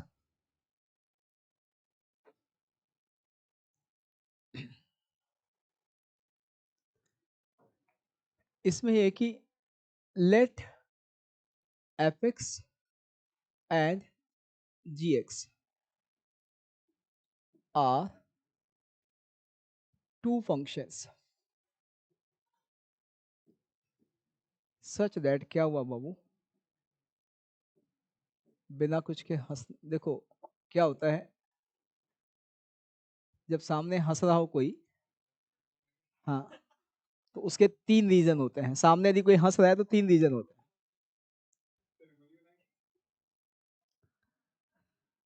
3 रीजन होते हैं सामने। कौन कौन से? कि या तो सामने वाला जो है वो जोकर है, सामने वाला जोकर होता है तो शायद सभी लोग हंस रहे होते हैं। ठीक। दूसरा ये कि बगल अगल बगल में किसी ने जोक सुनाया, या कोई पुराना जोक याद आया। और तीसरा तीसरा जो कारण है उसमें तो फिर ये है कि आपको एक बार चेकअप करवा लेना चाहिए। हाँ, तो तीसरा रीजन जो है वो खतरनाक होता है, उसमें समय रहते चेकअप करवा लिया जाए तो ठीक रहता है। और जैसा मैंने सुना है, अब हाँ, मेडिकल साइंस ने काफी हाँ तरक्की कर ली है, इलाज है। हाँ? नहीं नहीं, इलाज घर बैठे भी होते हैं आजकल, कोई दिक्कत नहीं है। हम्म। हाँ जी, तो such that f g x is equals to x and as well as g f x is equals to x. यानी दो फंक्शन एफ और जी ऐसे हों कि उनका कंपोजिट फंक्शन फॉग या गॉफ निकाला जाए तो वो आइडेंटिटी फंक्शन एक्स के इक्वल आ जाए। Then f and g known as inverse of each other, known as inverse functions of each other। यानी हम एफ एक्स को जी इनवर्स एक्स कह सकते हैं और इसी तरह से जी एक्स को एफ इनवर्स एक्स कह सकते हैं। पहली चीज जो हमें हमेशा ध्यान रखनी है, इस एफ इनवर्स का मतलब 1/f कतई नहीं है। ठीक है ना, ये ध्यान रखिएगा। तो ये जो है एक तरह से दो फंक्शन ऐसे कि उनका कंपोजिट फंक्शन आइडेंटिटी फंक्शन आ जाए। तो यदि आप लॉजिकली सोचोगे तो हो क्या रहा कि आपने x दिया बच्चे f को, इसने जो fx दिया वो हमने किसको दिया, वो g को दिया, और g ने वापस हमें x थमा दिया। मतलब सर हाँ बिल्कुल, गुड़ गोबर कर दिया, जो इसने किया था इसने उसका रिवर्स कर दिया। यानी ये दोनों एक दूसरे के बिल्कुल एंटी हैं। इसने जो भी किया उसका उल्टा इसने कर दिया। इसने कुछ बनाया यहाँ से मिलने के बाद इसको कुछ, और इसने जो है बना बनाया वापस सब बिगाड़ दिया। तो ऐसे फंक्शन जो है वो क्या होंगे, इनवर्स फंक्शन। तो ये आप देख रहे हैं कि ये क्या बन गया, ये बन गया एक्चुअली गॉफ। तो यदि गॉफ एक्स और अब इसमें सीक्वेंस चेंज भी कर दिया जाए तो भी यही रहेगा। इसका सबसे बढ़िया एग्जाम्पल जो है वो है f x is equals to e power x and g x is equals to l n x. ये दोनों, अब एल एन एक्स जो है उसमें आप देखो, यहाँ एक्स की जगह ई पावर एक्स रखोगे तो एक्स आ जाएगा, और यहाँ एक्स की जगह एल एन एक्स रखोगे तो वापस आपके पास एक्स आ जाएगा। दोनों फंक्शन एक दूसरे के इनवर्स फंक्शन है। अब लेकिन फिर इनको अलग अलग क्यों लिखा, एक और चीज, हाँ डोमेन अलग अलग, कि यहाँ जो एक्स होगा वो होगा जी के डोमेन में, और यहाँ का जो एक्स होगा वो होगा एफ के डोमेन से।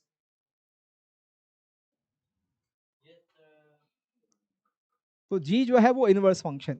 अब बात आती है कि अच्छा ये तो ठीक है, लेकिन इनवर्स फंक्शन निकालेंगे कैसे किसी फंक्शन का, और क्या सब फंक्शन के इनवर्स एग्जिस्ट करते हैं। सबसे पहले तो देखते हैं कि क्या सब फंक्शन के इनवर्स एग्जिस्ट करते हैं क्या। अब हमें समझ में आ रहा है कि आप x देंगे और वापस आपको x मिलेगा। इसका मतलब ये जैसे मान लीजिए सेट A है और ये सेट B है, तो आपको पता है कि यदि A से B हमारा f है तो डेफिनेटली f इनवर्स कहां से कहां होगा, B से। क्योंकि हमें तो वापस x चाहिए, यहां से x आपने लिया और इसने मान लीजिए fx दिया, तो ये fx वापस आप दोगे तो वापस आपको क्या मिलेगा, x। इसका मतलब क्लियर है, यहाँ की वैल्यू अब f इनवर्स के लिए इनपुट हो गया और यहाँ का वैल्यू f इनवर्स का क्या हो गया, आउटपुट हो गया। तो डेफिनेटली ये वाला सिचुएशन, और ये सिचुएशन है, तो क्या सारे फंक्शन इन्वर्टिबल होंगे, वो समझ में आता है कि वो नहीं होगा। रीजन क्लियर, कि भाई मान लीजिए हमारा फंक्शन f जो है ऐसा था कि ये ए, ये बी और ये हमारा एफ। अब बच्चे यहां पे ये सब चल रहा था ऐसे,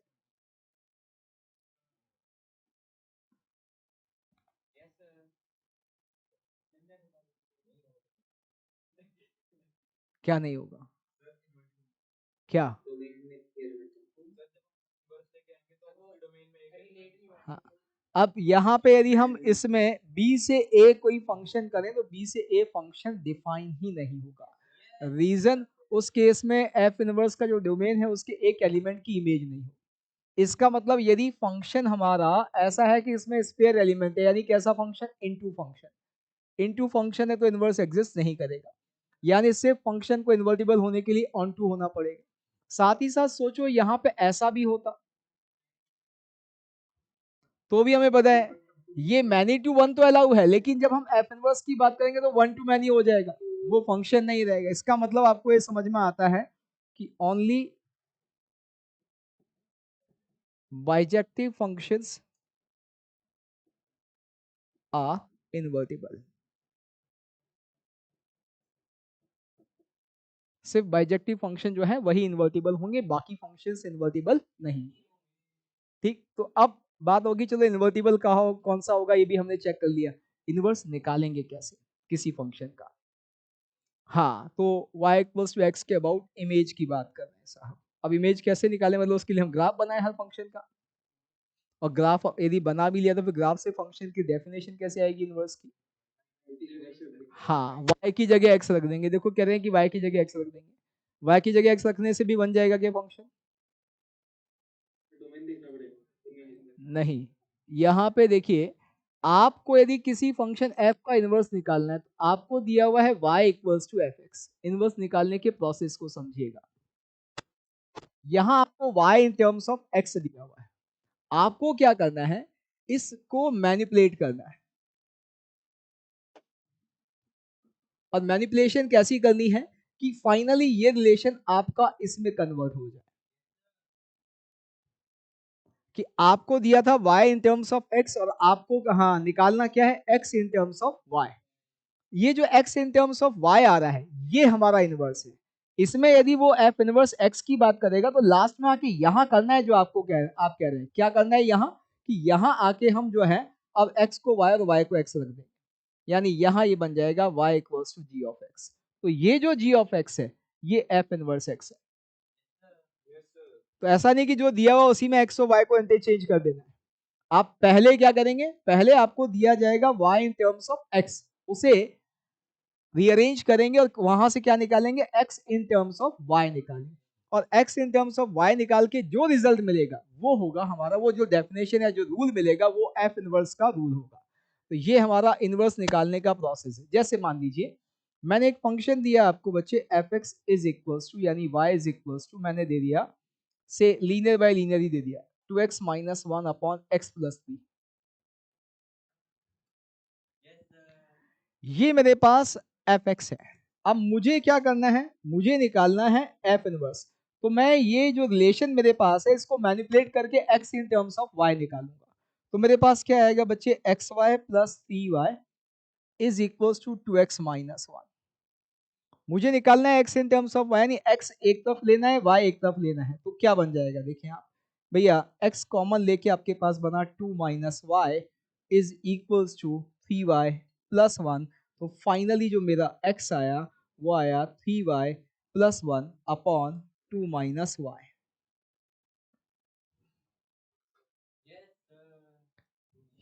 अब ये जो है ये वाला रूल जो है ये एफ इनवर्स का रूल है। तो अब यदि कोई आपसे एफ इनवर्स एक्स पूछेगा तो इस रूल में एक्स वाई को इंटरचेंज कर दीजिएगा, 3x plus one upon 2 minus x, ये हमारा एफ इनवर्स एक्स आ गया। तो ये प्रोसेस रहेगा कि x in terms y in terms of x जो है उसको हाँ रीअरेंज करके x in terms of y लेके आना है, वो हमें जो रूल मिलेगा वो एफ इनवर्स होगा। अब यहाँ से एक और चीज, हमें लीनियर बाय लीनियर का डोमेन पर हाँ रेंज पता है, हम इसकी रेंज यदि मैं आपसे पूछता तो आप बता देते आर माइनस टू। ये प्रूफ था आपके पास कि यहां जो आपका x रियल कब होगा, जब y टू नहीं होगा तो x रियल होगा। और रियल एक्स के लिए ही जो वाई की वैल्यू मिलती है वही आपको क्या होती है, वही रेंज होती है। तो यहाँ क्लियर है, रियल एक्स के लिए वाई को 2 नहीं लिया जा सकता। एक तरह से ये सोचे तो यदि मैं पूछूं एफ इनवर्स का डोमेन क्या है, तो आप कहोगे ऑल रियल वैल्यूज एक्सेप्ट 2। तो एफ इनवर्स का डोमेन ही तो एफ का रेंज होता है। ये हमने रिलेशन के केस में पहले ही बात की हुई है। यदि एफ और एफ इनवर्स दोनों एक दूसरे के इनवर्स हैं, तो एफ का डोमेन एफ इनवर्स का रेंज होगा और एफ इनवर्स का डोमेन जो है एफ का रेंज होगा। यानी एक तरह से किसी फंक्शन की रेंज निकालने का एक तरीका और आ गया हमारे पास। क्या? हम उसका इनवर्स निकाल के उसकी डोमेन निकाल लें, क्योंकि डोमेन निकालना हमारे लिए ज्यादा आसान होता है। तो यहाँ पर ये भी ध्यान रखना है। तो ये अगला रिजल्ट जो हमें ध्यान रखना है, क्या?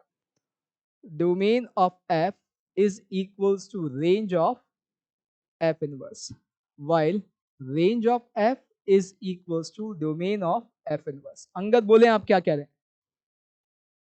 तो सर अगर मुझे डिफरेंस करना है वो पहले ही मतलब बाद में पहले टेंस से डिफरेंस क्या आना है, ये नहीं है ना एफ इनवर्स।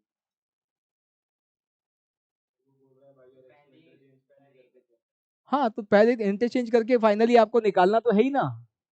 वो तो हमें एक्स और वाई इंटरचेंज तो करना ही है, उसमें कोई डाउट ही नहीं है। वो तो हाँ, अब ये सिंबल ही तो है, ये पहले करें बाद में करें, लेकिन आपको फाइनली निकालना क्या पड़ेगा? अलोन निकालना, x alone in terms of y या y alone in terms of x निकालना पड़ेगा। इंटरचेंज तो कभी भी किसी भी स्टेज पे करें कोई फर्क नहीं पड़ेगा, यदि हमें करना ही है तो कहीं भी करें, ठीक है, उससे फर्क नहीं। लेकिन खाली इंटरचेंज करने से नहीं मिल रहा है फंक्शन। हाँ जितेश बोले। जैसे कि हमने क्वेश्चन किया था कि उसमें से लीनियर फॉर्म हम लोग को फाइंड करना है, लेकिन इसे कोडोमेन को सेपरेट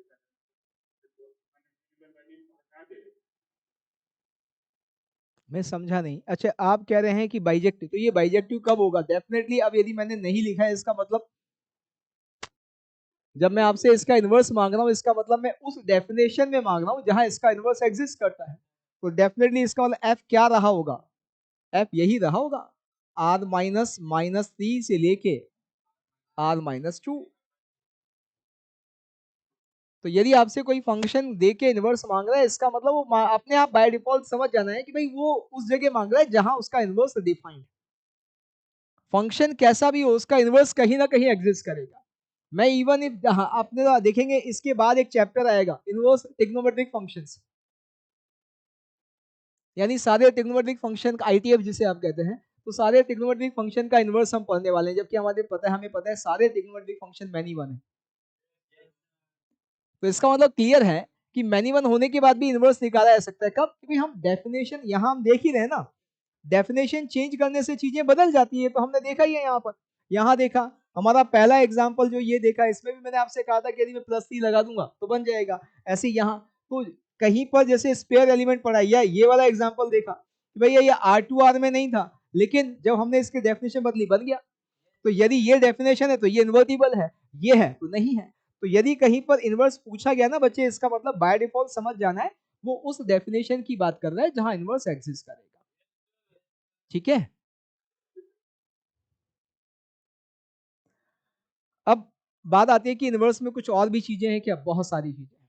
अब जैसे एक चीज,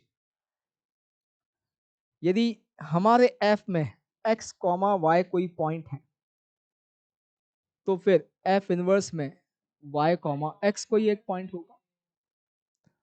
यानी एफ के हर पॉइंट एक्स कॉमा वाई के करस्पॉन्डिंग एफ इनवर्स में एक पॉइंट वाई कॉमा एक्स होगा। और इन दोनों पॉइंट की क्या खासियत है? They are mirror image of each other about the line y is equals to x। जब हम ये क्या समझ रहे हैं कि हर f में x कॉमा y है, तो उसके करस्पॉन्डिंग उसके इनवर्स में y कॉमा x होगा। इसका मतलब क्लियर है, f के हर पॉइंट की यदि y इक्वल्स टू x के अबाउट मिरर इमेज ले ली जाए, तो वो जो पॉइंट मिलेंगे वो सारे के सारे कहाँ होंगे? f इनवर्स में।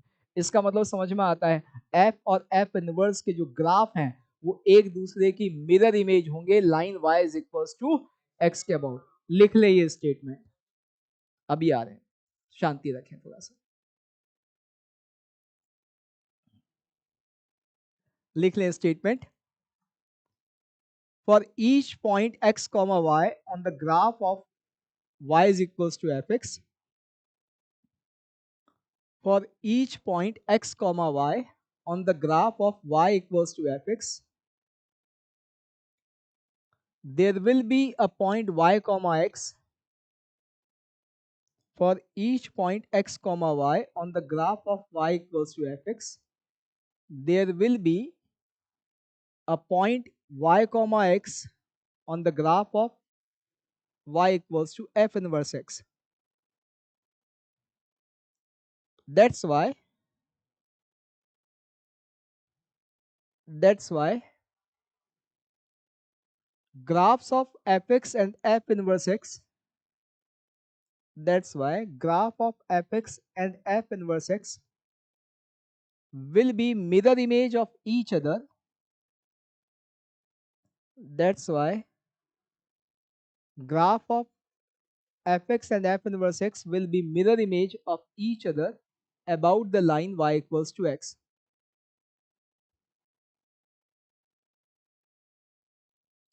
यानी फंक्शन एक दूसरे के इनवर्स हैं तो उनका ग्राफ जो है वो हमेशा line y is equals to x के अबाउट सिमेट्रिक होगा. जैसा हमारा सबसे प्यारा एग्जाम्पल है वो भी यही बताता है. ये हमारी line y equals to x. अब बच्चे यदि यहाँ पर आपसे कोई कहे कि ln x का स्केच, तो आपको पता है ये ln x का स्केच.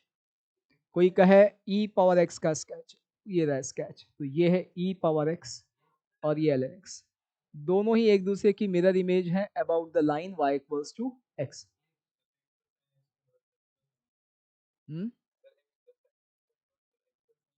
क्यों? बनाया था ना, लो अभी आपके सामने आ जाएगा. अब बताओ.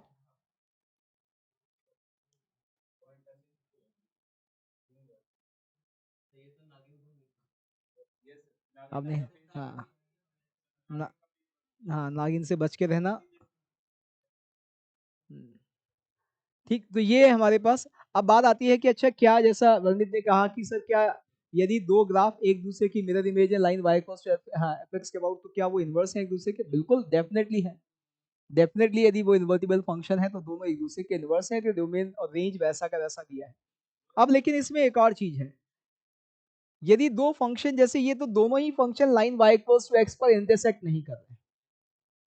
यदि मान लो f x y equals to x पर इंटरसेक्ट कर रहा है, तो एफ इनवर्स एक्स भी करेगा. यानी यदि हम सोचें कि ये हमारा y इक्वल्स टू एक्स वाला लाइन बेटा, ये y equals to x line. अब यदि यहां पर मान लीजिए हमारा एफ एक्स ऐसे जा रहा है, ये एफ एक्स है. मैं तुम्हें बिल्कुल बगल में बैठाऊंगा कल से. हाँ, मुझे भी बात करने का शौक है एक्चुअली.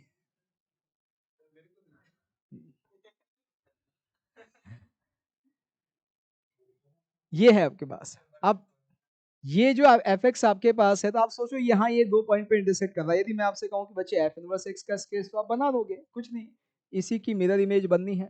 लीजिए, ऐसे चल रहा है कहीं ना कहीं. तो इससे आपको एक और चीज समझ में आती है कि यदि कोई आपसे कहे कि एफ एक्स और एफ इनवर्स एक्स के ग्राफ एक दूसरे को इंटरसेक्ट कर रहे हैं, तो कहाँ करेंगे? कि भाई एफ एक्स और एफ इनवर्स एक्स के ग्राफ एक दूसरे को इंटरसेक्ट कर रहे हैं, तो कहाँ करेंगे? वाई इक्वल्स टू एक्स पे दिख रहा है कि भाई ये जो भी बनेगा, यदि ये दोनों मान लो एक ग्राफ हमेशा वाई इक्वल्स टू एक्स के नीचे, तो दूसरा हमेशा ऊपर रहेगा. इंटरसेक्शन होगा ही नहीं.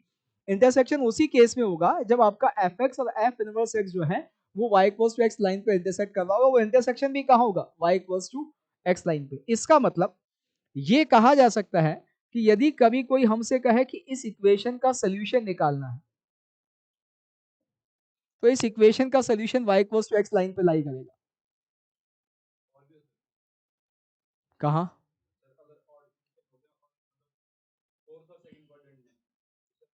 स्केच बनाओ अपने. आप यदि कुछ आपके दिमाग में चल रहा है,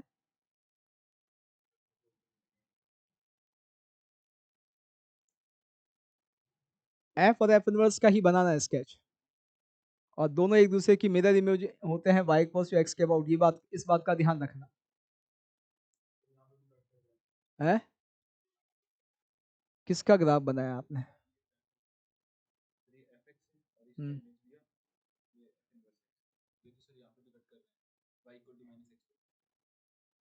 y equals to minus x पे, तो आपने इमेज ही y equals to minus x के अबाउट ली है, y इक्वल्स टू एक्स के अबाउट लो ना।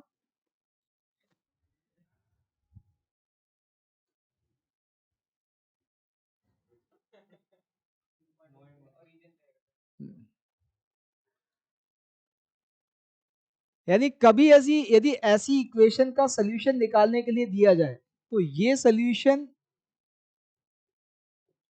और इस इक्वेशन का सोल्यूशन सेम ही आएगा,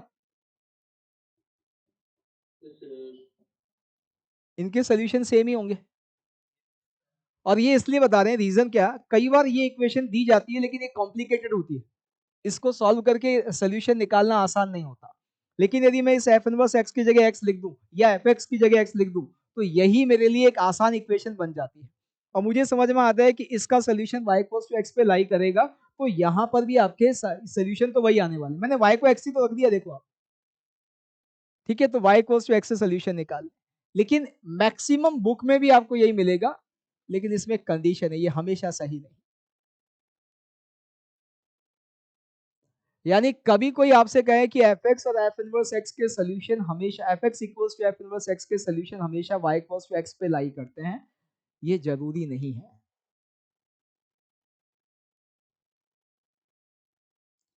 अब ये जरूरी नहीं है, तो फिर और कौन सी पॉसिबिलिटी है जहां पर इसके अलावा सोल्यूशन आ सकते हैं। चलो एक क्वेश्चन करते हैं छोटा सा, उसके बाद समझेंगे इसको, इस पर वापस आएंगे।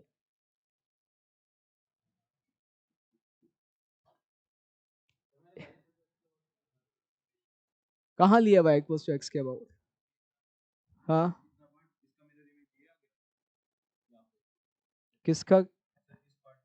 हम्म,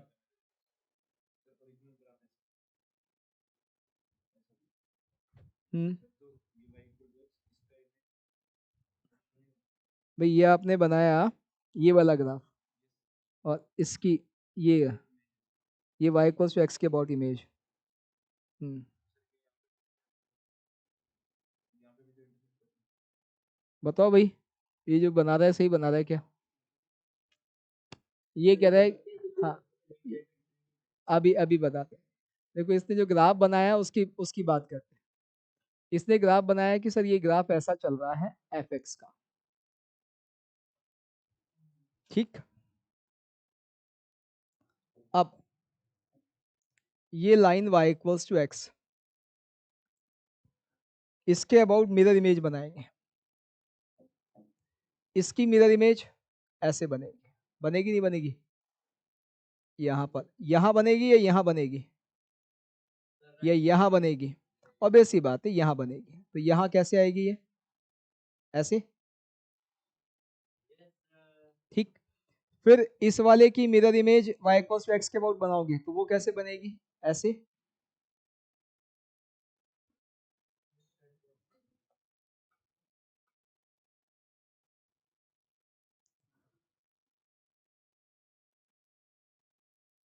बोलो भाई, सोल्यूशन जो है y इक्वल्स टू एक्स के अबाउट जो है वो नहीं आया, तो y इक्वल्स टू एक्स पर तो आ ही रहा है और कहीं भी आ रहा है,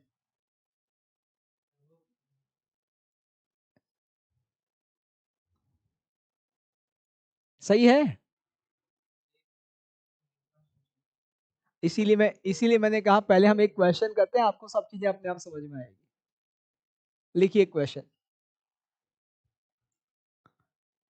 एक क्वेश्चन लिखे। क्वेश्चन क्या है?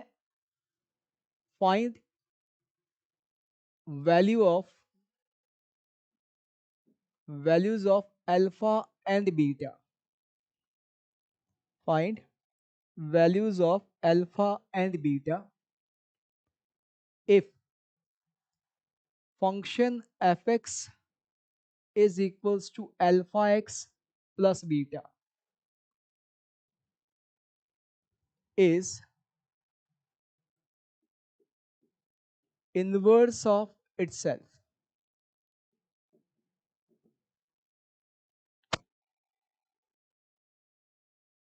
ये फंक्शन यदि खुद का ही इनवर्स है तो आप हमें अल्फा और बीटा की वैल्यू बता दें।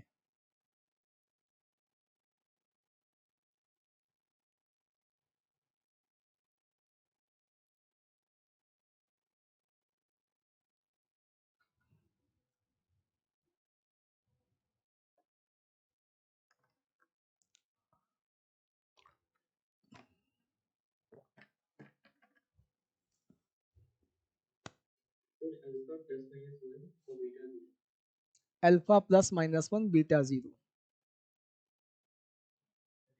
ये अंगद का आंसर है। आप में से कोई ताकतवर है तो हिलाएं पैर उसका।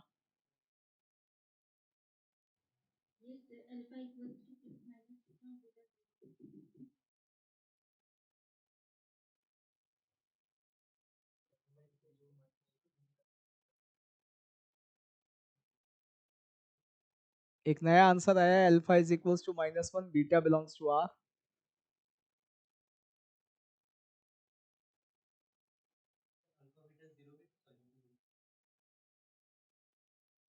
वनित कहते हैं अल्फा जीरो बीटा जीरो भी सोल्यूशन है।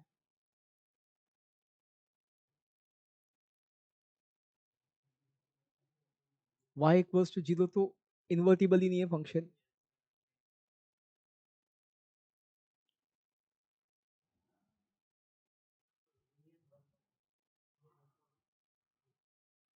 Alpha one beta zero.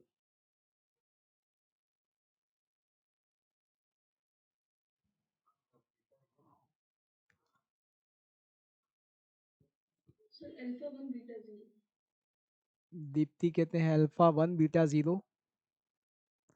अब देखिए जो आप लोगों ने आंसर किए हैं वो, हाँ, मैक्सिमम लोगों के मिक्स आंसर है, मतलब उनमें वो पार्शियली करेक्ट है, पूरा सही नहीं। अब इसको सॉल्व करने के तरीके भी देखते हैं हम। इसको सॉल्व करने के तीन तीन तरीके हैं। पहला तरीका क्या, कि भाई हमारा फंक्शन है अल्फा एक्स प्लस बीटा, तो यहां से x मेरे पास क्या आ गया, y minus beta upon alpha. ठीक। अब फंक्शन खुद का ही इनवर्स है, तो ये तो एफ एक्स है और एफ इनवर्स एक्स, तो इसका मतलब अल्फा एक्स प्लस बीटा, ये तो एफ एक्स है। एफ इनवर्स एक्स क्या हो गया, x minus beta upon alpha. Function यदि खुद का इनवर्स है तो ये दोनों डेफिनेशन सेम होंगी और x की हर वैल्यू के लिए सेम होगी, यानी ये क्या हो गया, ये एक आइडेंटिटी हो गया। आइडेंटिटी हो गया तो x के सेम पावर के कोफिशिएंट दोनों तरफ बराबर कर देते हैं। यहाँ x का कोफिशिएंट अल्फा और यहाँ मेरे बच्चे वन अपॉन अल्फा। यहाँ कांस्टेंट टर्म मेरे पास बीटा और यहाँ constant term minus beta upon alpha. यहां से देखें तो अल्फा की वैल्यू प्लस माइनस वन आ जाती है। ठीक। यहाँ इसको उड़ा मत देना वरना दिक्कत हो जाएगी। तो यहाँ आपको क्या दिखेगा कि यहाँ आपको अल्फा बीटा प्लस, तो alpha plus one beta is equal to zero आएगा। अब यहां से देखें तो अल्फा माइनस वन हो तो बीटा कुछ भी हो सकता है, कोई प्रॉब्लम नहीं है, क्योंकि अल्फा माइनस वन यहाँ भी और ये वाली इक्वेशन भी सेटिस्फाई हो रही है। लेकिन यदि मुझे अल्फा को वन लेना है, तो अल्फा को वन लेना है तो बीटा को जीरो लेना पड़ेगा। इसका मतलब मेरे पास एक पॉसिबिलिटी तो क्या आएगी, alpha is equals to one beta is equals to zero. दूसरी पॉसिबिलिटी क्या आएगी बेटा, कि अल्फा हो माइनस वन तब बीटा से कोई लेना देना नहीं है, कोई भी रियल नंबर हो सकता है। ये एक तरीका। दूसरा तरीका इस क्वेश्चन को सॉल्व करने का ये भी हो सकता था कि यदि फंक्शन खुद का ही इनवर्स है तो खुद के साथ उसका कॉम्पोजिट फंक्शन एक्स आ जाएगा। भाई एफ और जी दोनों एक दूसरे के इनवर्स है, तो हम तो शुरू ही यहां से किए हैं कि इनका कॉम्पोजिट फंक्शन क्या आएगा, एक्स आएगा, आइडेंटिटी फंक्शन आएगा। तो ये भी कर सकते हैं। अब एफ ऑफ एक्स क्या हो जाएगा, वो हो जाएगा alpha f x plus beta is equals to x, यानी alpha times alpha x plus beta is equals to x. वापस एक्स में आइडेंटिटी मिल गई, वापस एक्स की सेम पावर के कोफिशिएंट इक्वेट करेंगे, alpha square is equals to one beta, और यहां से alpha beta plus beta constant term zero के इक्वल, तो वापस हमें यही रिजल्ट मिल गया। ये सब मजदूरी है, क्वेश्चन डायरेक्ट आंसर करने वाला था। क्यों, समझिए उसको। उसको इसलिए समझना है कि देखो हम ये चीज समझ चुके हैं कि फंक्शन जो है वो और उसका इनवर्स दोनों एक दूसरे की मिरर इमेज होते हैं line y is equals to x के अबाउट।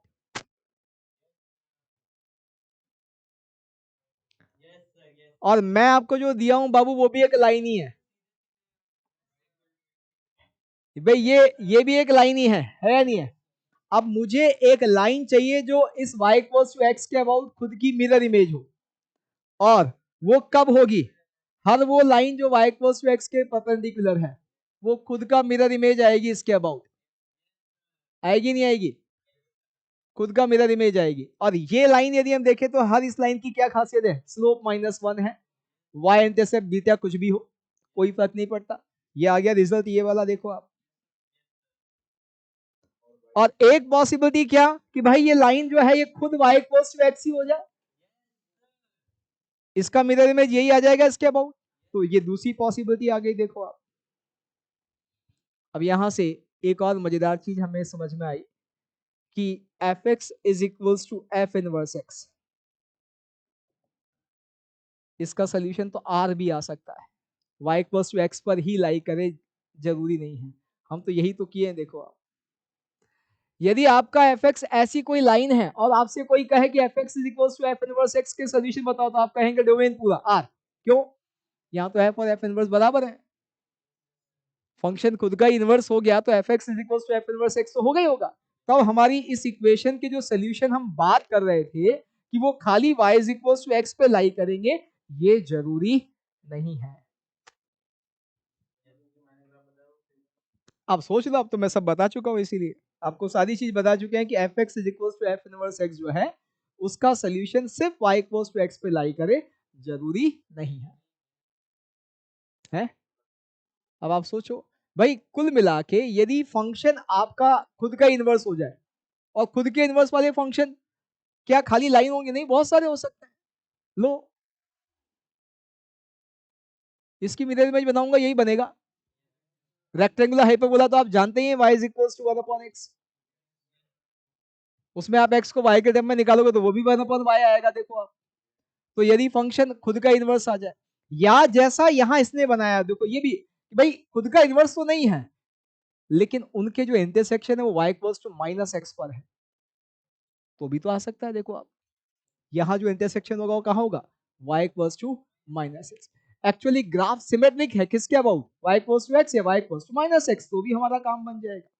तो यहां पर हमें ध्यान रखना है कि भाई कुल मिलाकर जरूरी नहीं है कि इसका सोल्यूशन सिर्फ और सिर्फ कहां लाई करे, y इक्वल्स टू x। हाँ, यदि फंक्शन जो है सिमेट्रिक नहीं है y इक्वल्स टू x या y इक्वल्स टू -x के अबाउट, यानी या तो खुद का इनवर्स नहीं है, तो ऐसे केस में यदि ये इक्वेशन दे दी जाए, हाँ, तो इसका सोल्यूशन यहां से मिल जाए, इसका सोल्यूशन फिर यहां से मिल जाएगा, इसमें कोई डाउट नहीं। तो कई बार कुछ कॉम्प्लिकेटेड इक्वेशन में ये काम करेंगे हम लोग, लेकिन ये सिर्फ कब, जब इस तरह की सिचुएशन, ठीक है ना। लेकिन ये जरूरी नहीं है कि एफ एक्स और एफ इनवर्स एक्स सिर्फ y इक्वल्स टू एक्स पर ही बराबर है, उसके अलावा भी हाँ बहुत सारी जगह बराबर हो सकते हैं। ठीक, चलिए कल इसके क्वेश्चंस करेंगे और आगे बढ़ेंगे। बेसिक थ्योरेटिकल पार्ट में ज्यादा कुछ नहीं बचा है, छोटी छोटी चीजें बची हैं, इसके कुछ क्वेश्चन तो करने ही है, बाकी छोटी छोटी चीजें हैं। एक्सप्लिसिट फंक्शन, इम्प्लिसिट फंक्शन क्या कहते हैं, जैसा कहा बाउंडेड अनबाउंडेड, वैसे बाउंडेड अनबाउंडेड तो खत्म कर देते हैं अभी हम। जिसका रेंज -∞ से इन्फिनिटी हो वो अनबाउंडेड फंक्शन है, जिसका रेंज किसी मिनिमम से इन्फिनिटी हो वो लोअर बाउंड फंक्शन है, उसकी लोअर लिमिट बाउंड है, और जिसकी रेंज -∞ से कोई एक वैल्यू हो वो अपर बाउंड फंक्शन है। बाउंड का मतलब रोक दिया आपने उसको कहीं जाने से, ठीक है। अनबाउंडेड का मतलब वो फ्री है, कहीं भी जा सकता है। इसके अलावा कुछ फंक्शनल रूल वाले क्वेश्चन करने हैं, उनका भी कोई थियरी, हाँ थ्योरेटिकल पार्ट नहीं है वो, हाँ उसकी कोई लिमिट नहीं है, कैसे भी आ सकते हैं, लेकिन फिर भी हम करेंगे कुछ, वही बस्सा है। आप अपने डीपीपी लगा सकते हैं, ये गारंटी है, डीपीपी आप सारी लगा सकते हैं, शीट आप सारा कर सकते हैं, ये जो हमने कर लिया इसमें कुछ बचा नहीं, ठीक है। इम्प्लिसिट एक्सप्लिसिट भी मैं बता देता हूँ, 1 मिनट लगेगा। यदि कोई रिलेशन आपको ऐसा दिया है या ऐसा दिया है, ये है जी एक्सप्लिसिट।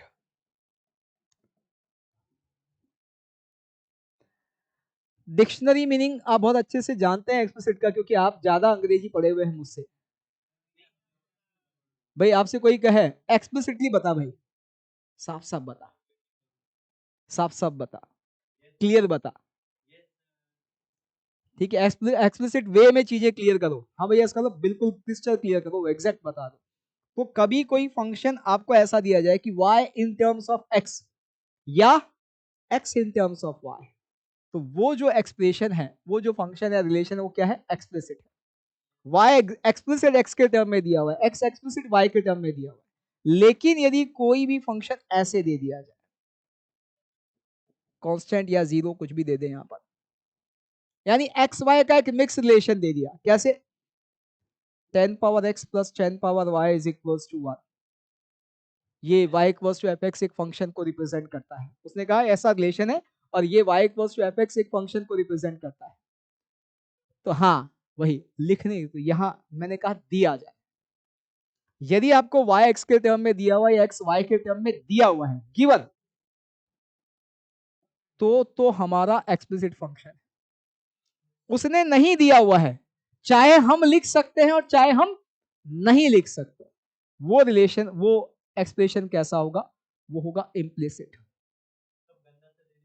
हाँ, जैसे उसने दे दिया x cube plus 3x² y minus 7x y square plus, हाँ मान लीजिए 7y³ इज इक्वल्स टू 2025, कुछ भी दे दिया। अब मैं x और y, हाँ x को y के टर्म में, y को x के टर्म में आसानी से नहीं लिख सकता, इवन इफ नहीं लिख सकता मान लीजिए, लेकिन ये रिलेशन कैसा है? इम्प्लिसिट। ये भी कैसा है? इम्प्लिसिट। इसमें मैं x को y के टर्म में या y को x के टर्म में लिख सकता हूं। ये वाला रिलेशन कैसा है? इम्प्लिसिट। दिया नहीं है हमें, मैं फिर बोल रहा हूं, दिया है तो ही वो एक्सप्लिसिट है, दिया नहीं है और हम कर सकते हैं नहीं कर सकते हैं उससे लेना देना नहीं है। उसने नहीं दिया है, y x के टर्म में नहीं दिया हुआ है, जैसे यहाँ y x के टर्म में थोड़ा दिया हुआ है। हाँ, y वाले टर्म अलग, x वाले, जैसे कोई कहे कि y is equal to sine x, ये एक्सप्लिसिट है। लेकिन कोई यही कह दे ऐसे कि y minus sine x is equal to 2, ये नहीं है एक्सप्लिसिट। ठीक है ना, तो ये ध्यान रखना है। वाई स्क्वायर, हाँ ये इम्प्लिसिट, ये एक्सप्लिसिट है। यदि कोई कहता है कि y square plus y is equal to x, तो दे दिया ना, एक्स आपको वाई के टर्म में दे दिया, मैंने लिखा ना। हाँ फिर तो ये दे, वो इम्प्लिसिट है, एक्सप्लिसिट नहीं है। अच्छा एक्स स्क्वायर का भी पॉलिनोमियल होने दो ना। नहीं नहीं नहीं, यदि एक्स स्क्वायर आप ये कह रहे हैं कि ऐसा कुछ कह रहे हैं, ये कह रहे हो ना, ना ये इम्प्लिसिट है। वाई नहीं है ना एक्स के टर्म में, यहां मैंने सिर्फ वाई लिखा है। ठीक है ना, ये ध्यान रखें। और कुल मिला के इससे लेना देना नहीं है कि आप रिप्रेजेंट कर सकते हैं नहीं कर सकते हैं, मामला सिर्फ क्या है? दिया है या नहीं दिया। यदि इस फॉर्म में दिया है y x के टर्म में या x y के टर्म में, तो एक्सप्लिसिट है। और यदि आपको बाकी कैसी फॉर्म में, ये मैंने जनरल लिखा ना इसीलिए, इसका मतलब है कि आप कर सकते हो नहीं कर सकते हो, इससे लेना देना नहीं है। उसने x और y का मिक्स रिलेशन बना के दिया है, चाहे वो ये है चाहे वो ये है, तो वो कैसा है? वो इम्प्लिसिट है।